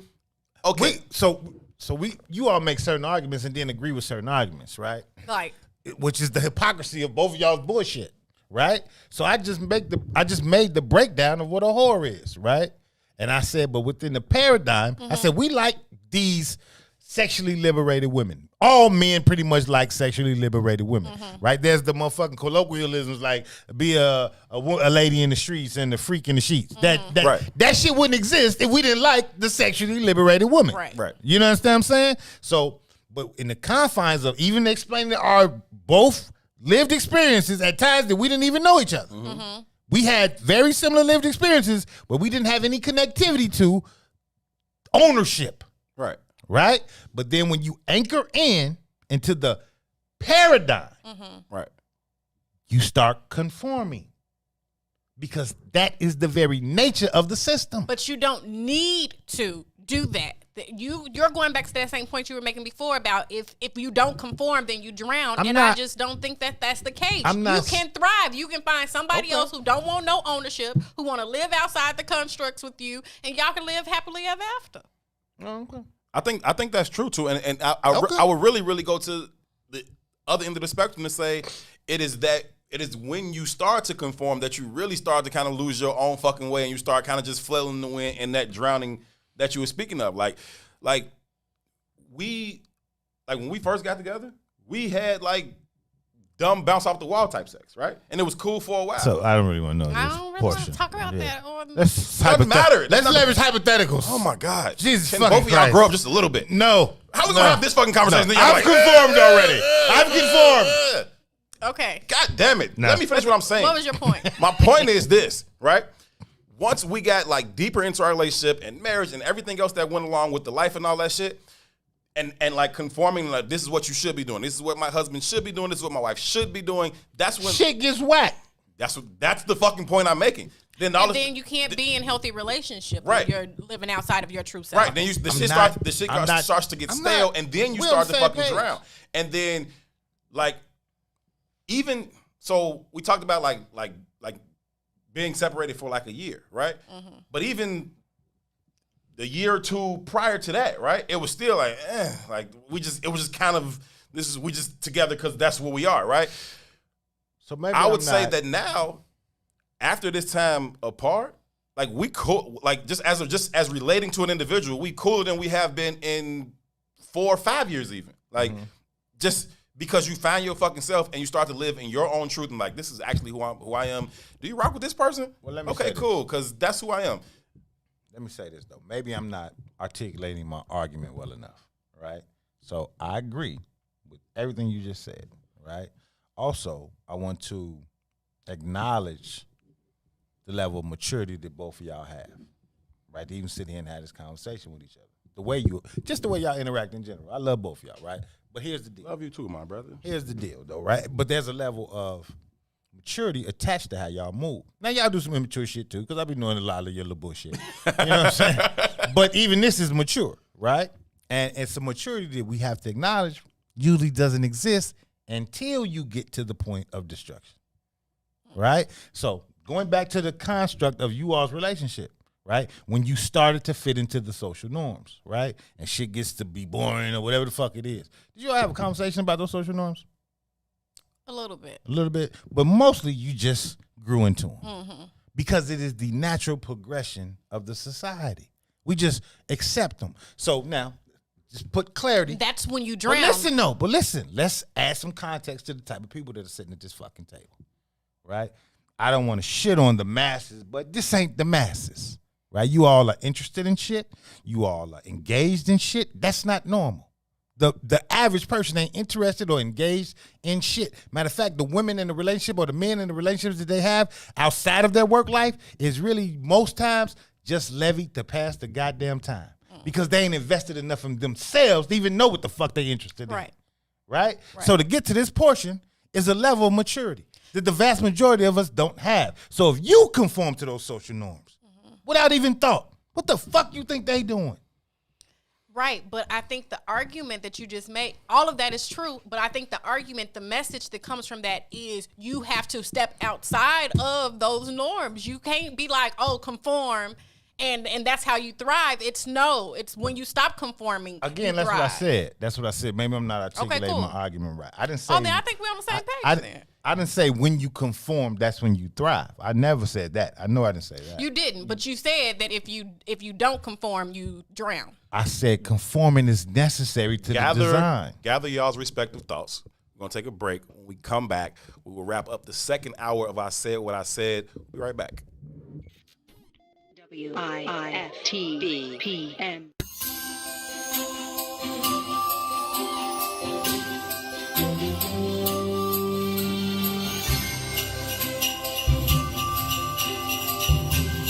Ty Stroger here, and at What's in It for the Black People Media, we would like to wish you and your family a very happy, safe holiday season.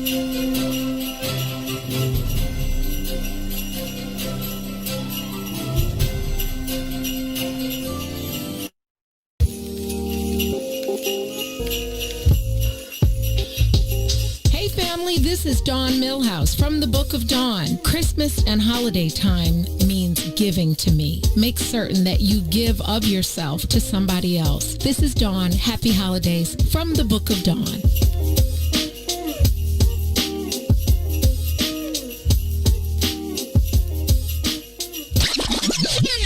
Tune in every Sunday. Don't miss it. Live from the West End for the Black People Media Studios. It is the Kickoff Kickback. Join the conversation with the brothers, Eugene McIntosh, Herb Howard, and myself, Terrence Tomlin. We got analysis live from the stadium. The brother Joe Lewis will be following through. We got great guests coming in, players, personnel, people. Say what?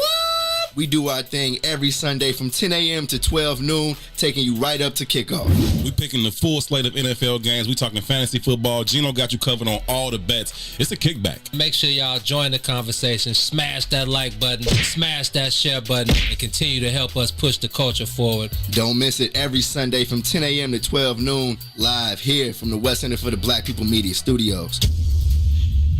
We out west with it, where we live illegal, leaning off a leader, riding regal, tipping scales like Libras. Inhale, no L's, pulling out blocks like Jenga. In the rear of a Caprice's Billy Rams, flicking decent nonetheless. Nothing less than 10s for the speakers. You'll hear us before you see us with beats that beat the streets up. Yeah. So try and keep up and keep it low key, cuz police try and treat us and keep us on a leash, cuz that's how they see us, thinking we nuts. Cuz we'll die for the ground beneath us, because this land made us. This land made of players that stay on paper. That's how we came up amongst the mayhem to the day when we display what we made of. The game can never change us, the West Side teachers. On these streets where you find that D before G. We out west with it, back down, trying to flip a dollar. If you looking, then we got it. You just gotta been a plot. We out west with it, riding clean, wetter than the sea. On the scene with a full tank, blowing AC. We out west with it. I'm posted, let me know what y'all on. Cause if y'all get on something, then just hit my phone. We out west with it. Yes, sir. Hustle for every penny in the trenches, but we turn struggle into strength. Smell the grind in the air, take a whiff. Only the nose knows the aroma. Compose the money rolls that fold up, holding cold cups. Searching for those that got the purple O's for the $4. And we could go nuts and stay at the stove like grocers, and post up with O's on the table like coasters. That's how the game coached us, made us all in the soldiers. Now that dough is the focus, so know that we own this. Molded by the hood role models, riding good, the latest model, drinking good, raising bottles like we just. And we are back. We are live from inside the What's in It for the Black People Media Studios. This is I Said What I Said. It is intellectual thuggery at its absolute finest. Shout out to Mick Luther out west with it. I love to mess with my West Side friends, but I really rock with the West Side. I really like how a lot of them move in a lot of different ways, and they definitely got some real spitters out west with it. So shout out to that. That's a super, super fire track, man. Shout out to y'all for being here. This is I Said What I Said alongside Toussaint Warner. My name is Herb Howard. What up, Ron? I don't hear you, my G. Oh, God. We don't want to hear from Ron. See what I'm saying? It's too Now, much. now that you just mentioned that, all the best rappers damn near come from the West Side. Please cut off. Man, Please. what the, unplug that shit again. Oh, God. Hey, Damn. Twister. Every Hey, time you open your mouth, you say no, stupid shit. No, Twister. no. Can you please stop talking? Twister, Jesus Fiasco, Shauna, all them West Siders. No, they're not. You are First of all, on Shauna's Shauna's from the goddamn suburbs. That's first. You the on South suburbs Shauna's at that. jock hard Secondly, right now. I'll give you Lupe got bars, but the best Chicago rappers are, like I said, Mick, Bump. Then Bump if is you- from 71st Then you want and to go Jeffrey. with the ones who are actually on this Common. Common is Yay. from- Those are Southside niggas. All right, cut your mic back off. We back onto this conversation. You gotta stop just talking because you like your voice, Ron. You gotta stop just talking because you like your voice, man. It's unbelievable right I now. appreciate the effort, though. It was a nice shot. It was a airball. It was not a nice shot. I It didn't was like very. Lupe. You were shooting from behind the None back. of them better than Lupe. Bar for bar. That I would agree with you. I ain't gonna lie to you. I know Lou and I he can rap. That's I- fine if you want to say Lupe is cold. He but don't make better music, Your though. premise was awful. All the best rappers in Chicago come from the West Side. That was terrible. Just say Lupe is raw. We could have agreed and would have been done with it. Twister the second best. You're wrong, and you're Yeah, high. you're high Can as you hell. please Beat it. stop Get outta talking here. into the microphone. Fuck out of here. Damn it. Fuck out of here. As soon as somebody say y'all what y'all don't like, they high. Y'all Yeah. Something's wrong with him, man. What's wrong with Jesus Trash. Ugh. I remember Tristan used to rap at the L station on 91st Street. Because he had to come out the South. Mom's surreal. This is like back in the day. He was rapping know. at the L station. And I respect that. And listen, I salute the hustle. I got nothing but love for Twist, but Jesus Christ, Ron. Oh God. Oh, I do have the video too, Ron. I want you to know that. I want you to know that. So if I find a way to play that over at the break on 5 o'clock, before we get out of here, I'm going to play that video because I do have the video of Shauna biting your head off last night after you challenged her to a rap battle. So I understand why you're like, Shauna's the greatest rapper ever, but you don't know where she's from. Tell her, Ron, you let her do that. You just wanted to touch her booty. Just tell the truth. You lost on purpose. I know how. That's it works. all that was. I know how it worked, You Ron. wanted the sympathy hug. That's right, man. You was conforming to the Ron social norms. was all on his Instagram. Ron doing all his videos on Instagram. You want me to lose? Shauna. I'll Look lose. at me and Shauna. Look at me and Shauna. Me and Shauna. Gosh darn it, Ron. Cakey. We're going to work with you, though, bro, because we love you. So just, stop fighting against all this education we're trying to give you and just accept it. Just accept it. We got a little game to give you if you receive it.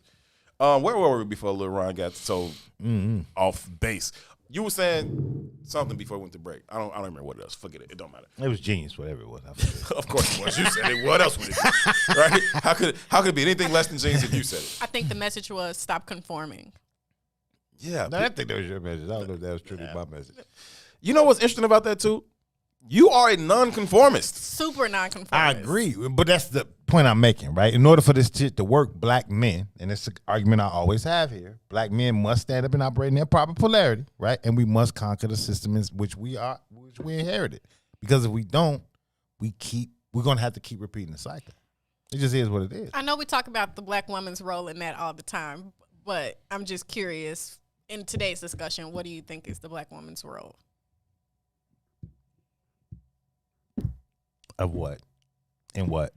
In changing the system, contributing. Oh, y'all gotta let go because y'all hold on to that shit harder than anybody else. Because you benefit. So I don't want to say you benefit more than anybody else, but if you think about the hierarchy of ethnic power in America, the black man is legitimately at the bottom of that totem pole. Legitimately, right? We don't hold any power over you in our communities, right? But this is an argument that nobody wants to adhere to. Y'all reap all the benefits of being up higher than us on that totem pole, and you have none of the accountability of our community. It all lands on us. And I mean it in this sense. Now listen to what I'm saying. I mean it in this sense. Every negative attribute that can be applied to our community sits on the backs of black men, right? Even when you start looking at this election cycle. And this is a conversation that we really do need to get into as a community, but I struggle to have it because I know how volatile and sensitive this topic is. It always goes left. It always goes left. It always goes right? left. But when you start thinking about our last election cycle, for example, right? And me and you had some light combos around Kamala Harris or whatever. Mm-hmm. Yeah. But that motherfucker the devil. And the response from our community is she a black woman. And if you push back on just the sheer fact that she showed up as a black woman, it's like, oh, you are a woman hater. Or you are the bane of our existence. Like, the last, month? We can name at least 10 black women in media who just basically shit on the totality of black men because of statements made by black men about not fucking with her politically. And they got legitimate reasons as why it's not beneficial to the whole of the community. Well, I agree with that, but I guess the issue that I take what you say, like short of everything you said before you got into the whole example using the political cycle and Kamala is, you made a statement that black men don't hold any power within our community with black women, and I just disagree. I feel like that is a transactional perspective. I think that what you're saying is coming from a transactional perspective when I know my experience, my lived experience, not just for myself, but the women that I am close to, they do value black men, the black men in their lives especially, and I do think that there's also power. It may not be power as in that transactional way, but when your man leave you, whether he was a dog or didn't contribute financially to your household, it still impacts you. You still want him to be there if he was there. You know what I mean? It's not like you don't see, like, men don't have any influence. And I mean, black women, we start as girls with fathers who have power and influence over us. So again, we can't address the paradigm from right here, right? There's always history and lineage attached to every conversation. At least in the context of how I'm speaking, I always want us to attach the historical relevancy to everything I say, right? So when you think about the induction of the slave class to the Americas, the main thing you have to do to create a slave class is to what? You got to cripple the man. Because the very nature of the man is to revolt against all of that shit, right? So after eons and eons of this buck breaking, you start creating certain kind of traditions, behavior sets that is getting passed down genetically, right? I think I said this the other day when I was in here, and this is some shit that I would have never had the words to articulate or even context to understand. But I grew up with a daddy, right? And that shit was a rarity in my community, right? So even amongst my peers, I saw them kind of trying to demand respect. And I think I commanded respect. And I think there was a very different understanding in just that nuance of the two. Even amongst them, they followed me. Right, but it sounds like the power of a black man inside our community. Absolutely, but I also recognize that was a rarity. So to say that the black women, hey, they first love was their daddies, we got to understand that that's a very nuanced experience as well. True. You understand? Right. So in context, all I'm saying is that the overarching, there is no power on the hierarchy of status, available statuses that matter that black men beat black women in. There ain't one. The only place we got power over y'all is physically. We don't make more money than y'all. We don't got more degrees than y'all. There's no more black man home ownership than y'all. Every goddamn statistic you go down the line, we not beating y'all. Yeah, and I'm not saying that we have to beat y'all. But that's what we value in America. That's why In God We Trust is on your fucking dollar. That is what we aspire to, capital. Yeah, but that's not always what's happening inside of our communities, especially when we're talking about poor people. You got to have other values besides money. You should, but that ain't what it is. You think something? What do we value other side besides money? Each other, relationships. You think we value family. each other? Fuck all that. Let's just have an honest dialogue. Do you think we value each other? Pause that. We got to take a break. When we come back from break, let's dive into that. Do we really value each other outside of the societal norms and constructs of what the greater society deems to be valuable? Do we value the other things that we bring to our relationships? On the other side of this break, we'll have that conversation and more. This is I Said What I Said. We'll be right back. WIFTVPN. Introducing your trusted source for high-quality black emojis, better known as Blackmoji. We believe black is beautiful, and that beauty should be reflected in the digital market. Now there is an app that does just that, starting with Black Greek letter organizations. Blackmoji D9 offers more than an emoji app. It is a cultural experience of black excellence. Download the app in the Apple or Google Play Store to access a specially curated catalog of emojis representing the Divine Nine. Use the emojis to celebrate Black Greek events, acknowledge current events, support social causes, and learn about esteemed Black Greek members who blaze the trail of Black history. A portion of every subscription goes toward a scholarship fund specifically for members of Black Greek letter organizations to help keep the legacy alive. Download the Blackmoji app today. The Chicago Legal Network is the collaboration of attorneys that concentrate in many areas of the law most needed in Chicago neighborhoods. The CLN lawyers focus on personal injury, criminal defense, and other issues. The CLN lawyers all average over 20 years of legal experience and are dedicated to helping the Chicago community. The Chicago Legal Network is committed to developing black lawyers through mentorship and co-representation. So if you were injured in a car accident, slip and fall, or injured on the job, or you need assistance with criminal defense, including driving violations and DUI, check out ChicagoLegalNetwork.com for more information or call 773-912-3545. 773-912-3545. Take notice, the Entourage DJs are taking over the game. The Midwest invasion is here, and the true Midwest mixtape king is giving it to you. It's DJ G-Spot banging your mixtapes right now. You are now listening to the mixtape. DJ G-Spot and Mick Lou, Chi-Town's finest.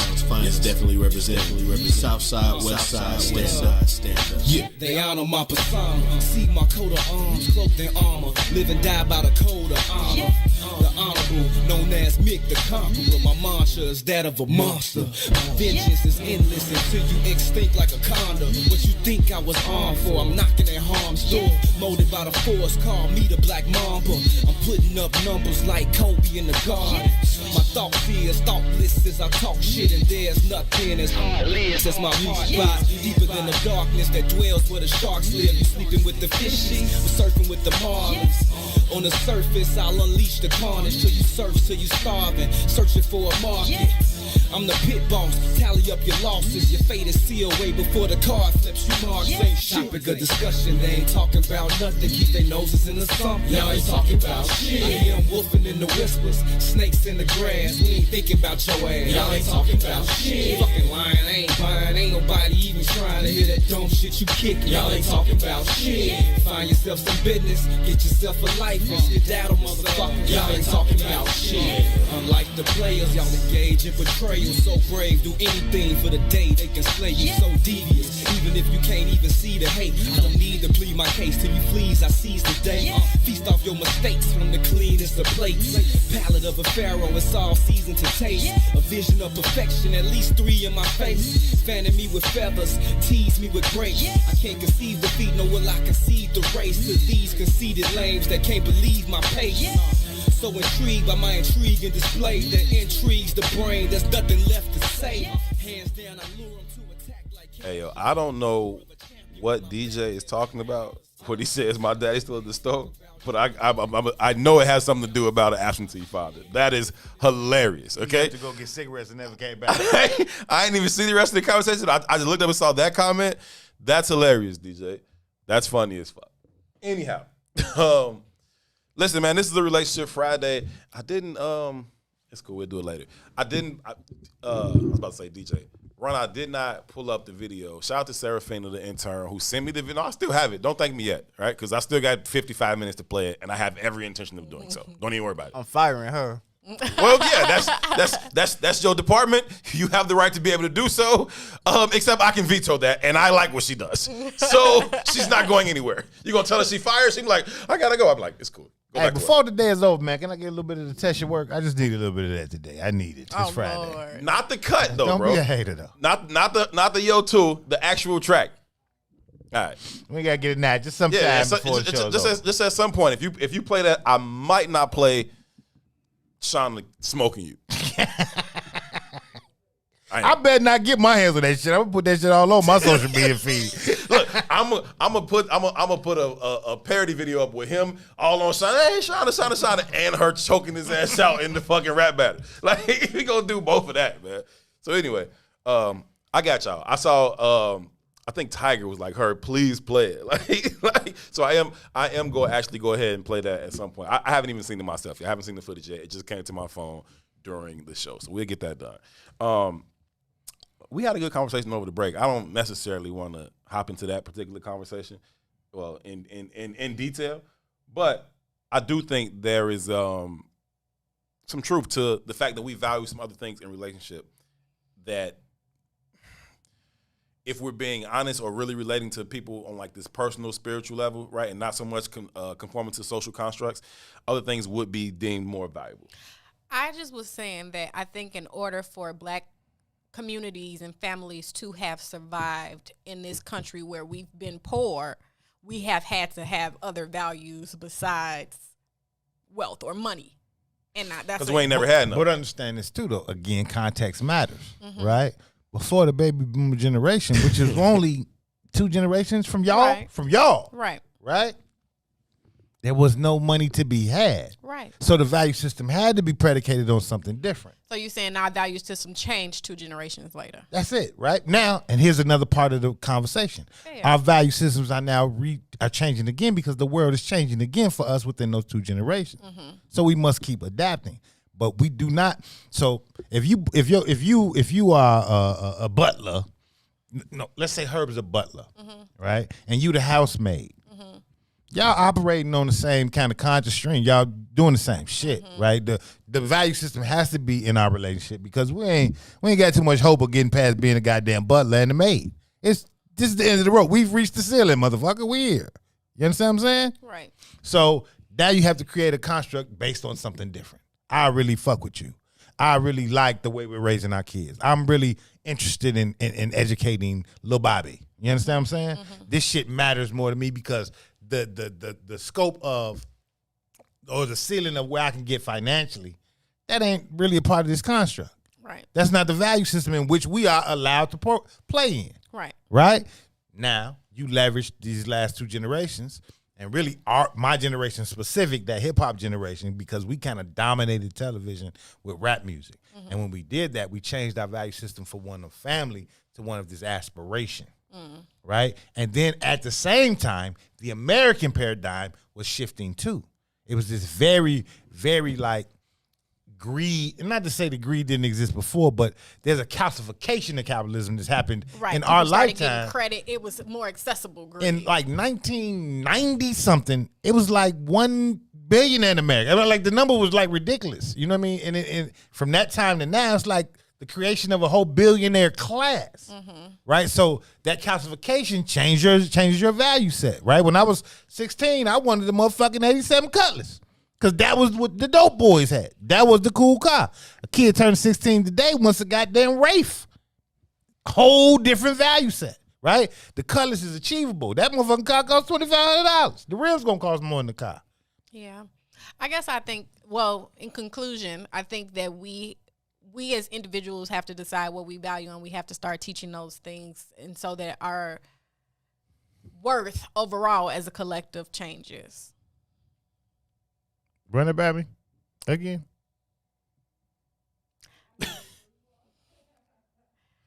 I said that I think that we have to, as individuals, have He different couldn't even values stay in that- thought when he seen it, let alone actually set it up. Scared the shit out of me. Oh, y'all looking at the video from yesterday? No. done with y'all. Two looking at a message that came from Shannon that said, "Yo, two, you should bring your wife to I Said What I Said for Relationship Friday next week." Fuck all that. Some things, my private life is my private life. Oh, Some people appreciate that. Indeed. That's true. Indeed.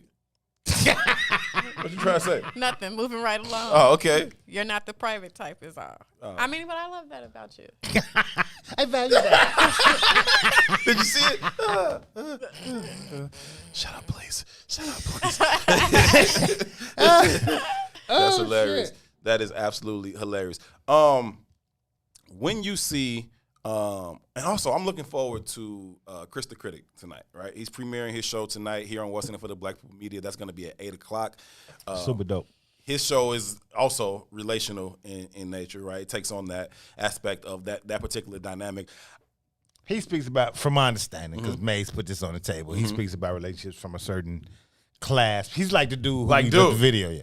The dude you don't like? You're a bum, because you're a bum. You want a high caliber man, you're a bum. You Right. look like a goddamn pound puppy, you're a Right. bum. That kind of shit. So- I'm not saying that's Chris the Critic, but it's from that kind of perspective. That's as I understand it to be too. Yeah, I so I'm haven't going to seen troll it. the shit out the show just so I have We gonna commentary see. to talk about. That was a conversation on the Ruthie Moore show this morning, right? It was about how much Herb and Two are going to be trolling Chris the Critic about his take on these particular relationship constructs. So I'm looking forward to seeing what that is about. Again, that's at 8 o'clock tonight. It is premiering this Friday. Y'all make sure y'all check that out at 8 p.m. right here on What's In It for the Black People Media Network. Then stick around for Go Ladies with Magda Desir.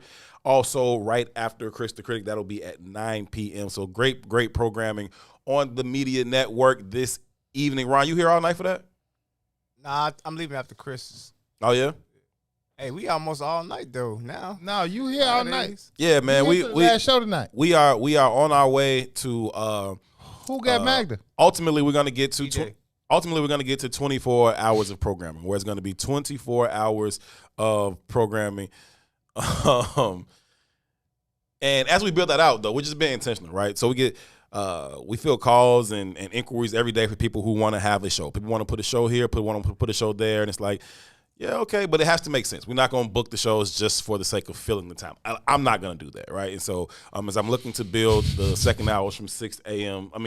back to 6 a.m., I'm going to make sure that it makes sense. So the shows that are coming in are absolutely making sense. Looking forward to Chris the Critic this evening. Obviously, I'm a fan of Go Ladies already. And also this Sunday, we're going to premiere another show, Keys to the Kingdom. Right, that's going to be a power hour, and starting at Sunday morning, 8 o'clock.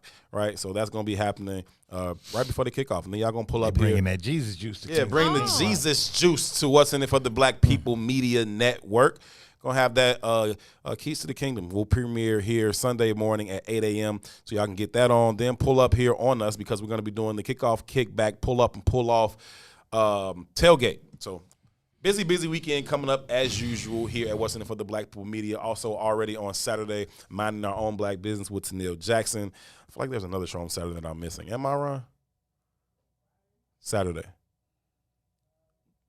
Just Minding Our Own Black Business? Okay, cool. Anyhow, so that's the slate of lineup coming up. Make sure y'all tune in. We appreciate y'all rocking with us here on I Said What I Said and the entire What's In It for the Black People Media Network as we continue to grow and expand. That is only because of y'all. That is only because y'all continue to support the movement, continue to rock with us. We appreciate each and every one of y'all on that piece. Yeah, I see Raymond Hubbard says, Magda, call me, baby. Magda, call me, baby. Raymond, text, inbox your phone number. I'll plug you, man. I guess he's looking for that. What she say it was? The Guac Guac 2. He looking for the Guac Guac 5,000? The Guac Guac 2-headed double touch 5,000. Yeah, I see she picked a lot of interest with that one. I was like, damn, man, you wildin'. Cats be feeling Magda, man. Listen, I keep telling all y'all brothers that be shooting y'all shot at the What's In It for the Black People Media family women. Hit my Cash App, bro. That's true. Hit my Cash App, bro. Fuck, I wasn't thinking. I will slide y'all their number, bro. Now Absolutely you on your own will. from there. But Sonya, y'all be shooting at Sonya. Y'all be shooting at Don B. Y'all be shooting at Don Millhouse, but that's dead because her husband got $1 billion, and so you ain't really competing on that level. But I don't got $1 billion, so again, hit my Cash App. I'll slide her number too. You know what I'm saying? Magda, whatever. Hit my Cash App. Information alone, we have no problem with that. $ Herb Howard. Just be like, yo, just type the name in. You send that little memo about what you sending me money for, type one of their names in, and I'll send the number back. Let me stop. I'm just being serious. What you looking at, too? I'm just reading this comment from Milton Ingram. I'm trying to keep it from moving. It says, when I was born in 1965, when I grew up, we had no currency, so we replaced it with pride. Step on my feet without apology, and your ass will pay for it. Although I fought every day and stood my ground, I realized that at a young age, living in poverty is stressful. When they say I sold out, I say no, I broke out. Yeah. So you was with it for a while. Yeah, I was with it. I was in it. And then she broke out. Yeah. It just deflated the hope. You know what I mean? Y'all a dating agency now? We are opportunists now. God, this is a pandemic outside. That's right. My industry has been shut down for a full year. I am a host and an MC. There's nothing to host if there are no events going on. We're compassionate capitalists. We're compassionate capitalists. That's what we call it. Sounds transactional to me. I'm a matchmaker. I don't know that would be healthy for your relationship with those people if you go out giving their phone numbers. For my relationship with them? Yeah. Hey, we're conforming to the social norms. You got to make money by any means necessary. Esco always tell me to put on. So I put you on, you know. Right. It's all good. Listen, we got to take a break. When we come back from break, Shanita, there's this thing we've been doing all week. It is a survey. I saw the saw it? The white people. Pretty much. Something or another. You down to take it? Sure. The IsWiz family wants to know how you're going to score, right? I think they like you, but they got to make sure. All right. You gonna take the thing? Yeah. All right, you'll take that. I'll find the video of Ron getting his head bitten off. We'll play both of those before the 6 o'clock hour. This is I Said What I Said. We'll be right back. WIIFTV-PM. Where my steppers at? This is retired State Senator Ricky Hendon. This is my new song, Be My Christmas. It's on my House Party CD, produced by house music icons King Farley. It's available on my website, HollywoodHendon.com, various streaming platforms, and CDs. The album also has songs like We Getting Lit and Rona Money. Get the House Party CD in time for Christmas and New Year's Eve. This is our new song, We Getting Lit. Just in time for New Year's Eve. Happy holidays, Merry Christmas. Go to HollywoodHendon.com and get my music. Let's bring in 2021. Ricky Hollywood Hendon. Don't forget me, y'all. This is the king of house music, Farley Jack Master Funk, and I endorse Hollywood Ricky Hendon. Let's go to work.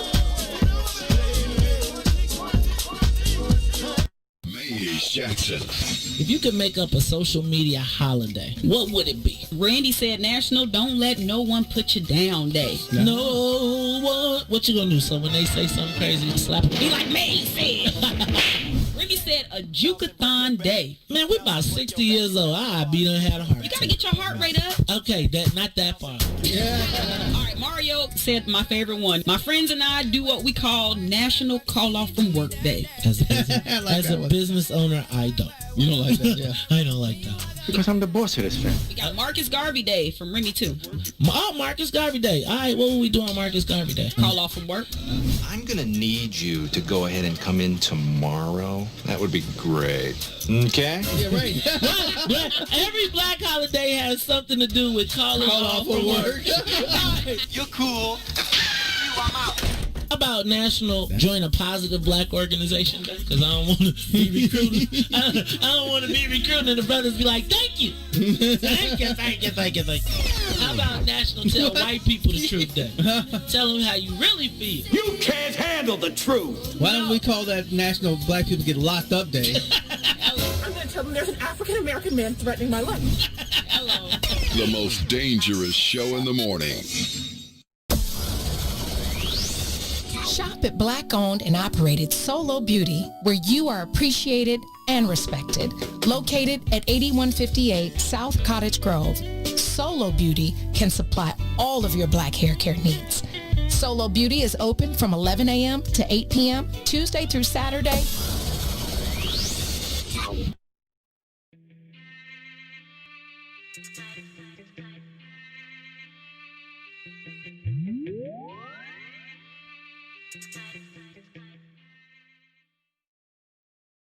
Introducing your trusted source for high-quality black emojis, better known as Blackmoji. We believe black is beautiful, and that beauty should be reflected in the digital market. Now there is an app that does just that, starting with Black Greek letter organizations. Blackmoji D9 offers more than an emoji app. It is a cultural experience of black excellence. Download the app in the Apple or Google Play Store to access a specially curated catalog of emojis representing the Divine Nine. Use the emojis to celebrate Black Greek events, acknowledge current events, support social causes, and learn about esteemed Black Greek members who blaze the trail of Black history. A portion of every subscription goes toward a scholarship fund specifically for members of Black Greek letter organizations to help keep the legacy alive. Download the Blackmoji app today.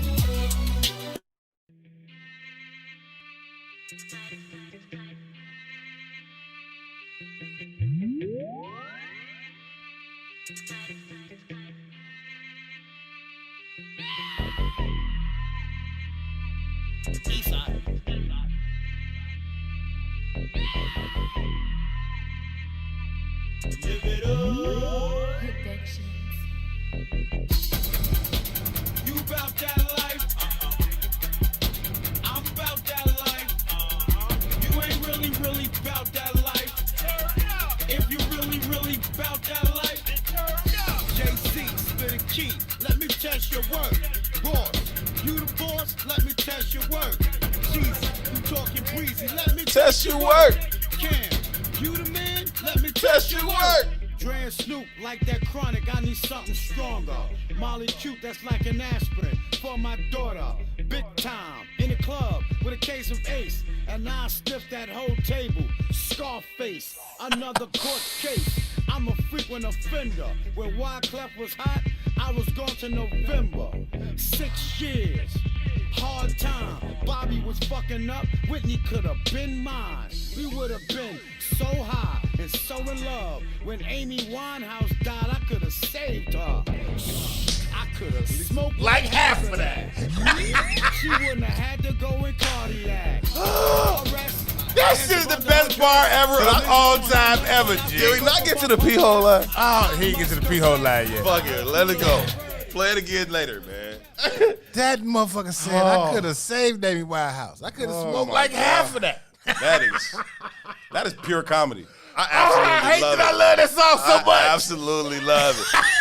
Coke boys, I hear that noise. Let me test your work. That is mad funny. Damn, I love that song, man. That is mad funny.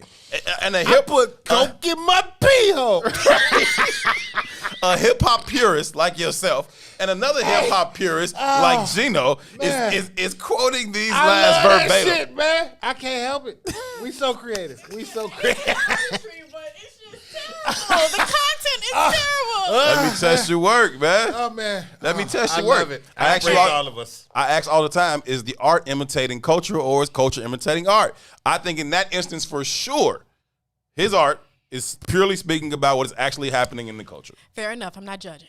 I'm just saying. Let me That test shit your work. is funny. It's classic. It's well written. I love it. I can't help it. It's classic. I cannot. Matter of fact, add another title or description to the Book of Dawn conversation this morning about describing sex, right? How you ask for it. Like you talk about like, oh, beat the Doonies. Let me test your work. Let me test your work. Yo, let me test your work. Hey, shorty, let me test your work. I don't know why y'all do this to me. Y'all know that once that happens, I'm cooked for the day, man. That is hilarious. So I do want y'all to know that Shanita is in the middle of taking her self-assessment that we've all taken here on our only 5 questions on the break. Figure I don't want to take time testing it live like that. This boy here, boy. I swear he gonna tear my whole shit up. Just go in there, just run up on him, man. He just want to talk again.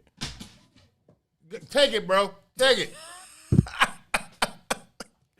Anyhow, man, listen, welcome back inside the What's in It for the Black People Media Studios. This is I Said What I Said. It is intellectual thuggery at its absolute finest. I do want to acknowledge that y'all are here, and we are grateful. Thank each and every one of you all so much for being here. We are keenly, acutely aware that y'all could be doing anything else right now. The fact that y'all have chosen to be here and be a part of this conversation is not something that we take for granted. It is not lost on us. We appreciate it. Thank y'all so very, very much. What?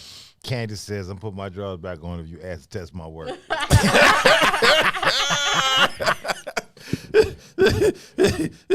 that point, I'm clearly about to test the work. I'm not going to blow it with that. You already was. She ain't put them drawers back on. You already there saying, G, just go with the flow.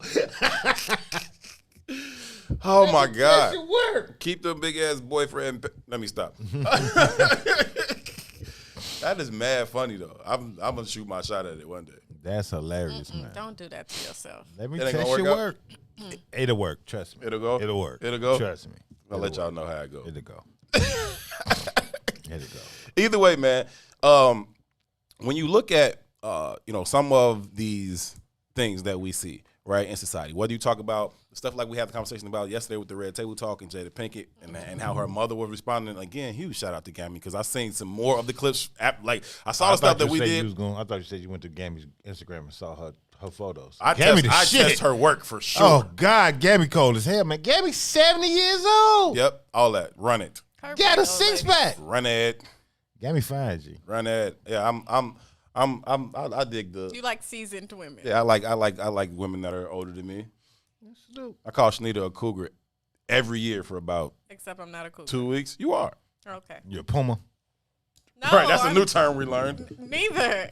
You older we're than me? the same age. No, we're not. You older than me. Couple months. 2 weeks. Puma. Definitely a Puma. Definitely.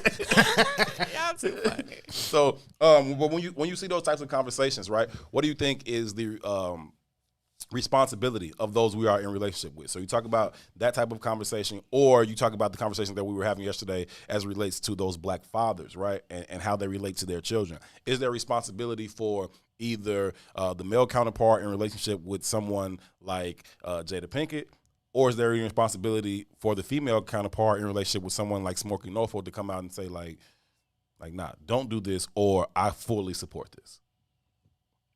I think it depends on what their value is. If their authentic response is I support this or I don't support this, then that's what they should deliver. Their authentic response. Mm-hmm. But I guess it also depends on the dynamic in the relationship, because some things are personal and are just for between the two of us. I don't need to come out and make anything public. That's the take I would have took more so than anything. Like the smart, dig it. you know, what happened in this house really ain't your fucking business. You know what I mean? Now, if what happens in this house is being leveraged to make profit, and I'm making it your business, then that changes the context of the conversation. Right, which happened certainly in the Red Table Talk case. So the Smokey Norfolk thing though was kind of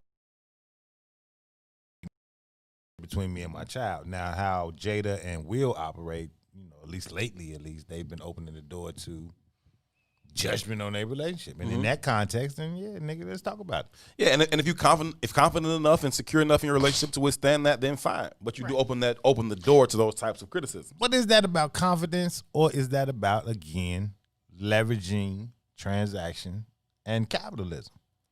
Right? So is the Will Jada conversation if August Alsina doesn't bring it to the forefront? And even if it does bring it to the forefront, and I'm only speaking from the Will perspective, because Will's not really involved in that conversation, right? I think we are, as a society, we are one bored as shit, so we intrigued in the lives of other people, right? But that for me, which is ridiculous. For me, if I was Will Smith, you'd have never caught me on that motherfucking camera. Regardless of how I dealt with my wife, that wouldn't have been a conversation with the world. Mm-hmm. You know what I mean? But I think in their situation, it did have the potential to impact their finances. Their finances. So then it had to be addressed. Yeah, but that had never been a conversation I'd have had with the world. That's just none of your fucking business. Yeah, and I think he could have just said that. You know, this is what happens in my house is between the people in my house, and leave it at that. And if people understand that. But they leveraged it and turned it into the most watched video in YouTube history. See, the conversation when her and Will sat down to talk about the August Alsina thing, most watched thing in YouTube history. But see, that's why I got a problem in how we interact in this social norm, right? So we just watched the Gilly and the lady conversation, right? The lady, I'm rocking with the lady's viewpoint until she says, that's how she get her money, right? Now Gilly's calling her all kind of hoes until you attach money to it, and then Gilly was like, well, I ain't never mad at how you get your bag, right? You just said, well, that was the biggest. Give a fuck. But it speaks to what we I'm just saying that's what they leveraged it for.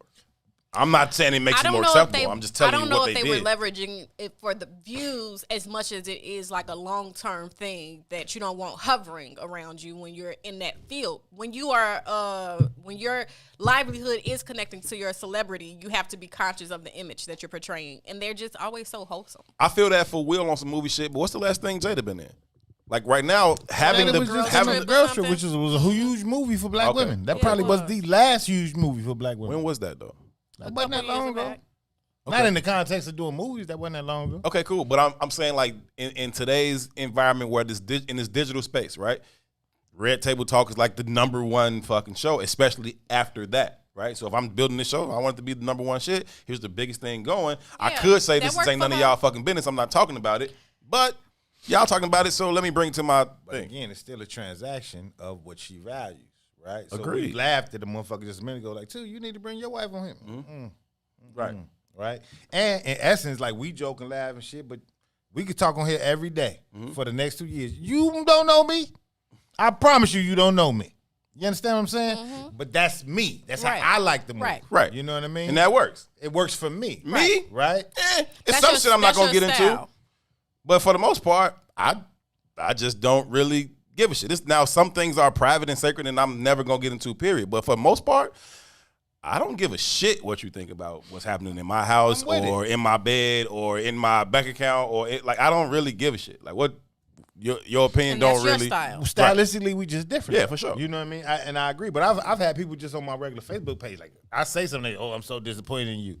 I type them back like, motherfucker, you know me? Who is you? I don't even know you, fam. And how can you be disappointed in me? You don't even know fucking what know. I mean? Right. But they have a persona. idea of who I am as a person. You don't know me at all. Yeah. You know what I mean? Whatever I give you is what I allow you to have. Period. That's not the totality of the context of who Tucson is. Right. It just ain't. No, Right? I feel you wholeheartedly on that. And again, I just think that everything is about each person's individual decision to decide how you're going to go about living your life, right? And I think that both of those things is still a subtraction or a detachment, I should say, from societal norms or social constructs. Like to say, like, nah, I don't really give a fuck. Like you think because I host a show that you get to know every fucking intimate detail of my life?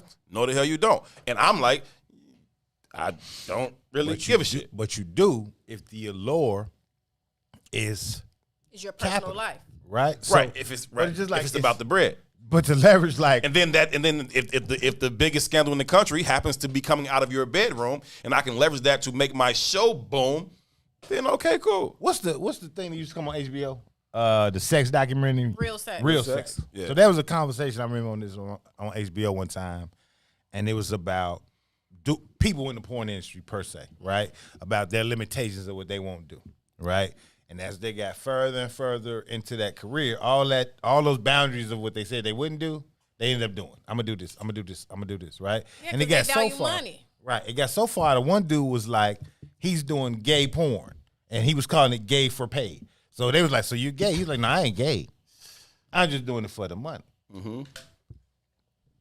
So from a logical standpoint, it's like, man, what?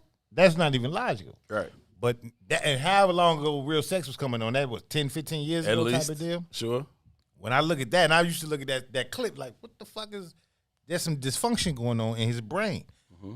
But what I see now is that dysfunction is being normalized because that kind of need for validation, and it ain't even money no more. So now it's cool. Now It's it's validation. now it's just validation. Acknowledgement. Oh, motherfuckers don't want bread. Motherfuckers want to be popular. Yeah, but if that's where your value is, if your value of yourself lies with outside of yourself, first of all, you ain't never in control of yourself. You ain't never in control. And then you would be willing to do anything. You can't have any integrity if that's the way you live your life. Like again, love and value starts within, and then you can spread something and share something with the world. Besides that, you just kind of spinning wheels. No, agreed. So I was having a conversation earlier today, in fact, about this concept of men being in prison, right?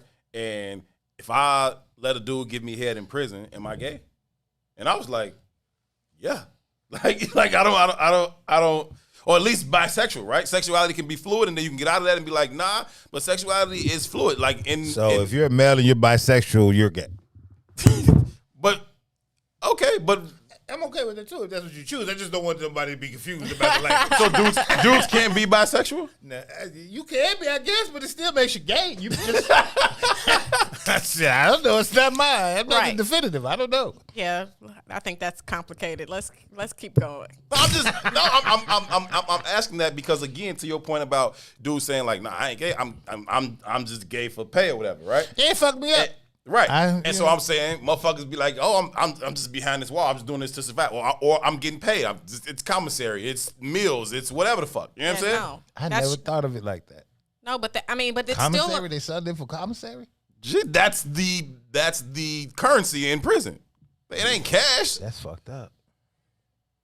Yeah, but it still shows a lack of value. I mean, if you're willing, if these are my values and I'm willing to step outside of my values for anything besides I had a change in heart or I'm meaning something different, my experience is different, then no, you just kind of out there. Yeah, you're just wilding, right? I agree, right? But it is a conversation, right?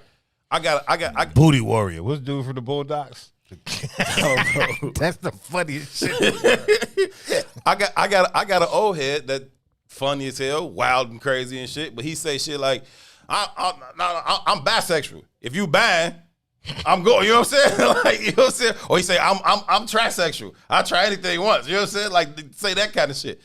I don't Hey, whatever. I don't necessarily. I don't know. You know what I'm saying? But you still qualify as gay then. That's all I'm saying. I don't care a Well, shit. definitely, if you are willing to sleep with somebody of your same sex, that's homosexuality. That's homosexual. Period. Right. I mean, it's just basic. Right. It's not negotiable. It's not negotiable. I think when people start talking about bisexuality, it's really just a social thing. It's like that means you sleep with both people, both genders. Right. I dig. Yeah, so there's no way around it. You're still a homosexual. Okay, I can dig it. I can follow. I just, Fleece Johnson. Thank you, Gardens. Fleece Johnson, the booty warrior from the Bulldogs. I'm not Y'all here. don't know that? I'm not here. I'll go home tonight and Google Fleece Johnson. Funniest shit in the world. Trust I me. like you and I want you. I like you and I want you. Oh Lord, it's hilarious. Nah, they got them documentaries on like, I don't know. Hey, Fleece was a real character though, wasn't he? He was like a real dude. He was based off a real character they did a documentary on. So y'all got to find the That's real what one I'm saying. and the This is Bulldogs what I'm version. saying. Like, for whatever reason, I'm like fascinated with like prison culture, right? Documentaries and all this kind of shit. And like, there's this one dude he in there. He like, yo, I'm telling you right now, I like you, I want you, and I'm gonna have you. Now, That's how him. that happens? That's the Fleece argument. Yeah, but I don't know that Fleece do it. Fleece was like, I put jelly on the their real ass. nigga in the fucking documentary. The real nigga in the fucking documentary, like, yo, I like you, I want you, It's gotta be Fleece. I'm going to have you. How that happens is up to you. He said we could do this the easy way, or we could do this Right. the hard way. Right. That's the same guy. Oh, so yeah, I ain't hip to the cartoon joint, but I definitely saw the real dude. They made a caricature of him on the Bulldogs. The shit is hilarious, man. It's classic television. You got to see it. Fleece Johnson. The booty warrior. The booty warrior. That's what he called it. I'm a booty warrior. my goodness. Oh my God, I don't even know, man. Listen, all I'm saying is that's fucking hilarious. I don't really know. I don't really know what that piece. I gotta look it up. That's funny. Ultimate Warrior is the funniest thing I heard on the show today. The shit from Gilly. That is funny. Gilly be coming with some shit. That is absolutely hilarious. So that's the same dude. Okay, cool. So I didn't know that it came from a dude. Like, I didn't know. Yeah, that's a real person. Yeah, I didn't know that came from a actual. I think he popularized the term tossing salads too. I think that came directly from Fleece. That came directly from Fleece, G. Oh, Ron. We're gonna take a break. Look, they put Fleece in the comments. Look at that. Look at that. Look at this, man. The family, man. They gave us Fleece right away. Oh yes, that's the dude. Yeah, that's Fleece, the ultimate booty warrior. Okay, so I just haven't seen him on the Boondocks. Yeah, they But made that's a character definitely the for dude I'm him talking on about. the Boondocks. Who put that up? Cherie, you know who put that Of up. course, it's Cherie, the family comedian. That's right. She on the money with it. She always on time. So where do we find solutions in making healthy families and communities? Shanita, specifically. I think that we have to start with loving ourselves first. I think we have to think about not conforming and being true to our values and teaching that to the people that we have immediate contact and communication with. Quick question. I know loving yourselves is paramount, right? Salim has this statement. I can't say it the way Salim says it. I only remember it verbatim. But it's something like, there's a struggle to love yourself when you're in a constant space and place of lack and need. How do you get to a point and love yourself when we know that not only that we operate in this space and place of lack, but we also know we're entering into a new version of America that's going to impose a greater level of lack upon us? I think loving yourself paramount is the idea that you lack nothing, that you have everything that you need. It's within your capacity. I think it's a mindset. Loving of yourself is a mindset, and it has to be the idea that I'm good where I'm at. You know, and yes, more is coming, and I have power and control and agency over what happens in my life and my values and that type of thing. It's definitely a mindset where the love for yourself comes from. Do you have agency over your stomach growling? I think that changes the context. But I think if we go back to what we're attracting, I just don't think that you are constantly in that state. You know, there's potential. Okay, I can hear that. And when you're in loving relationship with yourself, you're going to be in loving relationship with the people around you, and you ain't necessarily going to be hungry. So I don't know if I agree with that. Right? I think what's about to happen right now in this next iteration of what America becomes is going to either create a pathway for a black dominant society or the extinction of black people. I think it's that simple. Either we gonna master this shit, or or we gonna perish. I don't think there's no in between. I think that in essence we've been here for a long time, at least on this soil, right? As servants, that was the value asset to the soil, right? And now that they don't need that service class, we got the shit to get off the pot because they really ain't interested in us being here no more. But I think that we have a presence and we have capacity. Like what's gonna? I don't understand too. It's like, are we gonna be exterminated? Like what's? Yeah, that's what you're thinking. I think ultimately, if we don't find a new way of existing within this space, I think we just keep doing the same old things. Ultimately, we will. The pool of people who are finding an ability to adapt, assimilate, overcome, survive even, that pool is growing smaller and smaller every single day. You're starting to see larger and larger homeless populations pop up within our communities. And if that continues, ultimately, yeah, we'll be up out of here, right?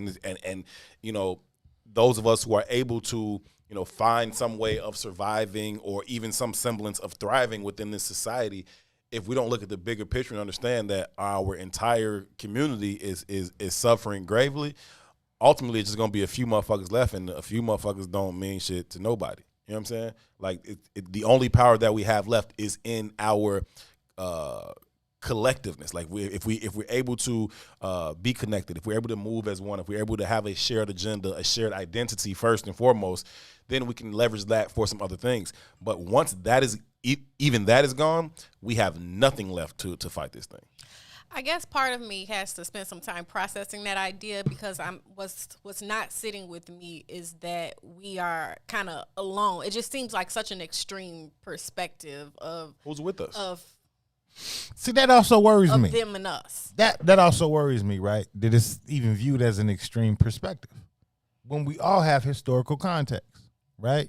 And not even historical context. It don't take much for us to ride down the street and see it's us sleeping on the corners. It's us getting shot in the neighborhood. These are not. We accept it from certain perspectives, but can't accept it from certain other perspectives. That bothers me. Yeah, because I see that too, and I think that is true to a lot of settings. But I did a lot of traveling this year, and leaving Chicago make you see the world differently. We are highly segregated, and things are very much so polarized for us. But it's not like that. That's not a universal thing here in America. Not as I've witnessed. So I'll disagree, and I travel a lot too, right? And again, that's why I gave the context of the 12% of the American population is about to be forced into homelessness, right? 70% of the Los Angeles homeless population is Black American descendants of slavery, right? Mm-hmm. But Los Angeles only has a 2% American descendant of slavery population. Mm-hmm. The data is the data. It's across the country. Even I was just in Seattle not too long ago. Yeah, me too. And Seattle was like shifting, right? I spent some time in Seattle when I was a young kid for a long time. But it's shifting in regards to like who's being able to stay there now. Yeah, but I think that's a haves and have-nots. And while those are correlated with race, it's not explicitly race. And that's why the questions keep popping up for me. It's explicitly race when we've been forced into a bottom caste. And again, like, that's the point I was making, right? Even if a few of us are able to withstand all of these systemic oppressive acts, what's left when everybody else is gone? Mm-hmm. What is left to then protect you other than say, oh, okay, I'm fully assimilated into white culture, when really you're not. Like, you can climb that ladder as high as you want. You're not. You can be the president of the United States. A white dude will still look you in your motherfucking face and say, you lying, while you're giving a national fucking briefing. Right. You know what I'm saying? Nobody would say that's a Donald Trump, and he's the ignorantest motherfucker anybody's ever seen, right? Barack Obama, well-spoken, Harvard grad, all this other shit. You're lying. Fuck you, because you black and I can say that. You wouldn't say that to any other president. Bill Cosby, greatest entertainer, done all this other shit. Nigga, we gonna put you in jail because we fucking feel like it. It's time. This shit happened 30 years ago. It's time to go to jail now, right? You can't elevate above your blackness in this country. And then if there's only a few of us that were able to get to that level, you're still unprotected. And even that, right? You said Chicago was very polarized and segregated. I get all that. But what we also got to understand that this is also Mecca, right? The American design is the Chicago design. So the reason why it can be leveraged the way it can be leveraged is because we are so polarized, right? When you get to them other communities and they're not at least publicly stealing resources the way they do that shit here, it's because it affects other racial demographics because it is a hodgepodge of communities like that. But race is preeminent. Don't ever forget that because it's kin to capitalism. It's how it works. I feel that, but it's just kind of like the idea of extermination is just, I guess it just doesn't necessarily line up with my faith in humanity. You got a lot of faith I don't have. Yeah, but I practice racial healing, and I think that's a thing. Oh, so God. I'm just massaging. Oh, God. Okay. Oh, God. Love yourself, love your God. neighbor. Oh, That is God. my message. Fuck them people, man. Peace Fuck them and people. love. On that note, we're going to take a break. When we come back, we will put a bow on the conversation for today. This is I Said What I Said. Be right back. WIFTVPM.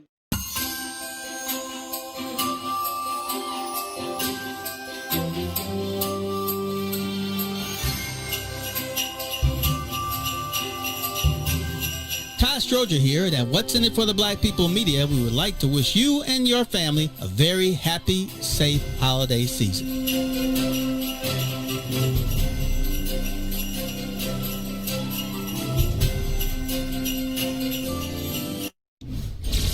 Hey y'all, this is Salim Muwakil from Muwakil's World. In case you missed the last discussion, this is what you missed. There was a time when there was a large-scale mythology that African people had no endurance. We were only good for sprinting. Right. And that was our forte. Other than that, we were useless in marathon races.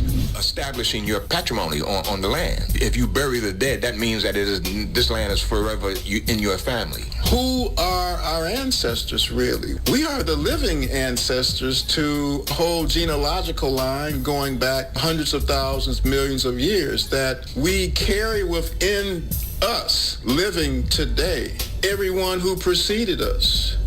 However, that conception took place, whether it was violently, with rape, or whatever the case, but we are them living today. That's why it's important to understand our capacity, man. Our capacity is unlimited. We have unlimited potential. Absolutely. So make sure you tune in Monday, Wednesday, and Friday from 11 to 1 p.m. on What's in It for the Black People Media.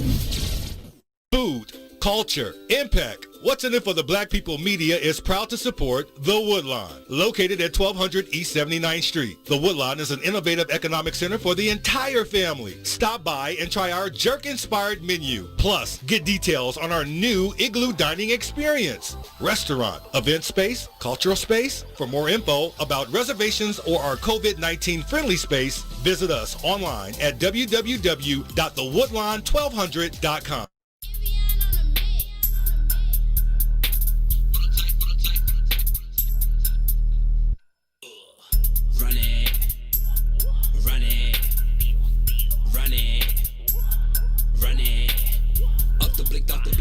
Stacking this money to the ceiling. Big trapper business, granny told me get it. These niggas all frauds, pillow talking bitches, been here from the start. No amount of pussy keep me from the money, took them L's before. Man, niggas already know what it is, man. Emotional shit, you already know. Run it, run it, run it, run it. Mattress was my bank account. Shorty blinking movies like he Paramount, can't compare amounts. Always to the paper, even in the drought. Run it, run it, run it, run it, run it, run it, run it, run it, run it, run it. Run it like Emmett, I need a percentage. Turn wifey to widow and then she go missing, the baby's forgiven. We at your head like a scrimmage. We at your head like a scrimmage. Root canal like I'm a dentist. Run it, run it, run it, run it, run it, run it, run it, run it. My niggas ain't running unless it's the cash. Get to the bag, digital dash, my whip too fast. Jimmy Neutron, bitch, I got a blast. Ain't no discussions if it ain't about dollars. Grandma had choppers, this baby a scholar. I hustle too hard, I need every dollar. Don't want the clout, you can keep all the followers. How you get the sauce like that? Thought he fell off, but he bounced right back. Nigga show teeth, but afraid to attack. The Canic Larry Bird, 33 in the strap. Your boy blessed in, yeah, I bees in the trap. Never been the one to switch teams, we adapt.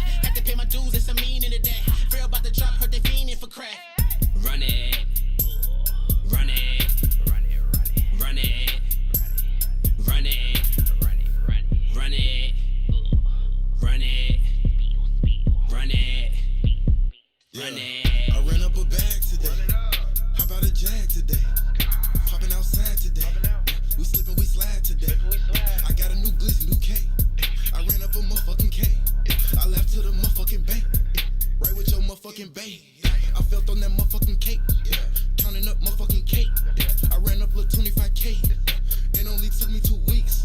I told her nigga he weak. Moonwalk on the motherfucking beat. I jump out, I'm clapping the heat. These niggas, they whack obsolete. I stomping them out in the weeks. Grandma used to make me stay my house outside. You know I was raised in the streets. I'm like bada boop, bada bing. I'm like get them gone, forget about it. You know that shit not a thing. I know that my brothers gon' die for me like I'ma die for them up, let it sing. Yeah, Run it. We are back live from the What's in It for the Black People Media Studios alongside Tucson One. My name is Herb Howard. This is I Said What I Said. We've been enjoying the entire show. You got the whole time. I thought you was going to be trying to cut up out of here. Well, I have fun when I'm talking to y'all. All right. Well, we sure appreciate you taking time out your schedule to come in and hang out with us on this here Relationship Friday. We appreciate your honesty, your insight, your perspective. It's been valuable. Yeah, thanks. I've enjoyed the challenges, and I definitely am going on with some things to think about. We didn't finish the test. Yeah, but, I'll post my score for the It's Wiz family on Monday. Let's just finish it right now. There's only 15 more questions. Can you pull it up? Let me just ask her these questions. What, you scared? No, I'm not scared. Okay. What? You already through 5 of the questions. Let's just get to the rest of them. What's number 6, too? When competing with whites, whether in business or you get on my nerve. Or academically, I believe they will probably perform better than I. No, absolutely not. You don't believe that? Go to events. Strongly disagree? Strongly disagree. In attendance, I feel self-conscious. Disagree. Okay. I believe I would be further along in my career if I was white. Come on with that racial healing. Don't lie, nigga. Come on, you take it. I agree with that statement. Okay, thank you. You agree? Mm-hmm. Okay. I hesitate to take on certain professional responsibilities because I don't believe I have the ability to master them. Strongly disagree. I take on everything. Okay, number 10. If I were suddenly to lose my present means of employment, I think I would have great difficulty in surviving. Strongly disagree. When a member of the opposite sex whom I want to attract sees my hair before it is pressed or permed, I feel embarrassed and unattractive. Strongly disagree. You don't perm your locks? No, I don't. I haven't had a perm in ages. I think I would be more attractive if my skin were few shades lighter. Strongly disagree. I love the sun. Tan me, please. The people I find most attractive tend to have lighter skin and curly or straightened hair. Nope. I like them dark. Hey! When a white member of the opposite sex finds me attractive, I consider it a great compliment. Then a greater compliment than when a black member of the opposite sex finds me attractive. Strongly disagree. I don't even know if I've ever known of a white person to find me attractive, actually. I feel resentment when I see an attractive black member of the opposite sex romantically, page turn, involved with a white person of my sex. Oh, I agree with that. Thank you, Negro. Don't lie. You agree? I do. Okay, I'm sorry. I feel that Do what you want. More attractive. I'm sorry. I feel that I am more attractive than my darker skinned associates. I disagree with that. When I see Africans regular in film, disagree? Yeah, regular disagree. When I see A Africans, little bit more attractive. Shut up. Go ahead, too. When I see Africans in film expressing their own cultural rituals and activities, I see them as repulsive. Strongly disagree. I love it. I think blacks who were brought to America from Africa became more civilized than those who remained in Africa. Strongly disagree. When I consider traveling abroad to become more cultured, my first choice is a place in Europe, such as Paris or Strongly London. disagree. Now, let's move forward. I found myself defensively making excuses for my answers as I filled out this questionnaire. Strongly disagree. But she did You stumble apologize on that one once. white question. One time I didn't have any questions. So we're going to give you a 2 for that. Give you a 1. A 1. Fine. As a 1 because I didn't know how to answer in my truth. Okay, so let's tally them up. You done all 20. You got 1, 2, 4. That's 6, 7, 10, 13, 14, 15. You score a 15. Out of what? Let's see. 1, 2, 6, 7, 10, 13, 14. This test 15. is rigged. Yeah, 15. So the 15 says that 1-5, review your test answers. So I'm on the 21 to 40. You could have scored, what? What's 20 times 4? You could have scored 80. That's the highest score you could have got. So anywhere between 1 and 20, it says you have taken some steps toward developing a positive self-image. However, your attitudes are still affected by racial prejudices in society. Always. And that's the end of that statement. Yeah. Period. So white people still have an impact on your life. Yeah, I don't think we can get away from it until we're away from it. Yeah, no, we had some people in the Iswiz family that scored like 40 and 50. You know what I'm saying? So, and they were, just giving their honest truth to answer those questions. And they were like, no, I came in at like a 40, 49 instead. Like, it is what it is, man. Everybody in this country is infected with the disease of white supremacy. You can unlearn it. It takes a lot of work to be able to unlearn that shit. And even at that place, you still are going to deal with some of those things. You still, at least for me, are going to feel that anxiety when the police behind you, even if all of your shit is proper, right? You still are going to, again, for me, see, other people walking around like, well, I don't know about that. But it just kind of is what it is. So I think everybody kind of deals with it as they see fit, and some people become more drawn to it and accepting of it than others. But I think that if you are educated in this country, if you live in this society as a child and into adulthood, it's unavoidable. Nah, QQ like stone their ass. He just playing, but nah, nah. It just is what it is. Like, we live in a racialized world, so we're all racialized. Yeah, that's a whole fact. We gotta get up out of here too. Anything before we bounce? Yeah, man. Shaniqua's right in the sense that the answer is love. That's true, right? And the greatest relationship is the one you have with yourself. That's also true, and she bit that from me, so I'll give her a point for that one. I love me some meat. 14. Yeah, 14. 14. I'm winning out. But the problem is you can't legislate love. That's just real. You can't legislate love. Correct. Right? So there's several paradigms operating at once. There's man law and then there's universal law. You know what I mean? Mm-hmm. And we need to find our ways getting back to our natural polarities. Just as a human, within the human experience, finding our way back to those polarities. And in that, for men specific, we will be ordained to step into our proper polarity as the leadership capacity of any space that we in. Mm-hmm. I'm okay with that as long as it doesn't mean that you're demeaning me or see, that's that Western world shit. Like, insignificant. See, that's Western. See how Western you've been. Yeah, but too, I have value. My voice has value, and I think that there are some perspectives that are flawed in thinking that we're not side by side, but that men are here and they're the head and I'm the tail. That's not at all. That's just, and I think that's that Western perspective. I know we finna go offline, but I was just listening to something today, right? Part of being a man at its core is really a nurturing thing, right? At the core of manhood and masculinity, your job is to sacrifice yourself for the greater good of the whole. That is the core of your purpose of existence, right? So in that, I got to value you because I'm willing to give all of me to have you maintain. And that looks a lot of different ways. That manifests in a lot of different ways. I just know a lot of male chauvinists. It's just hard for me to hear that. But even if it comes off as chauvinist, but see, that's the part. That's what I mean. That Western shit, right? Even if it comes off as chauvinist, as the warrior in this species, it is my job to be in certain polarities that guy. It is my job to create these barriers and these balances so that you may maintain, because you are the giver of life, which is going to keep us going. That's the scientific shit.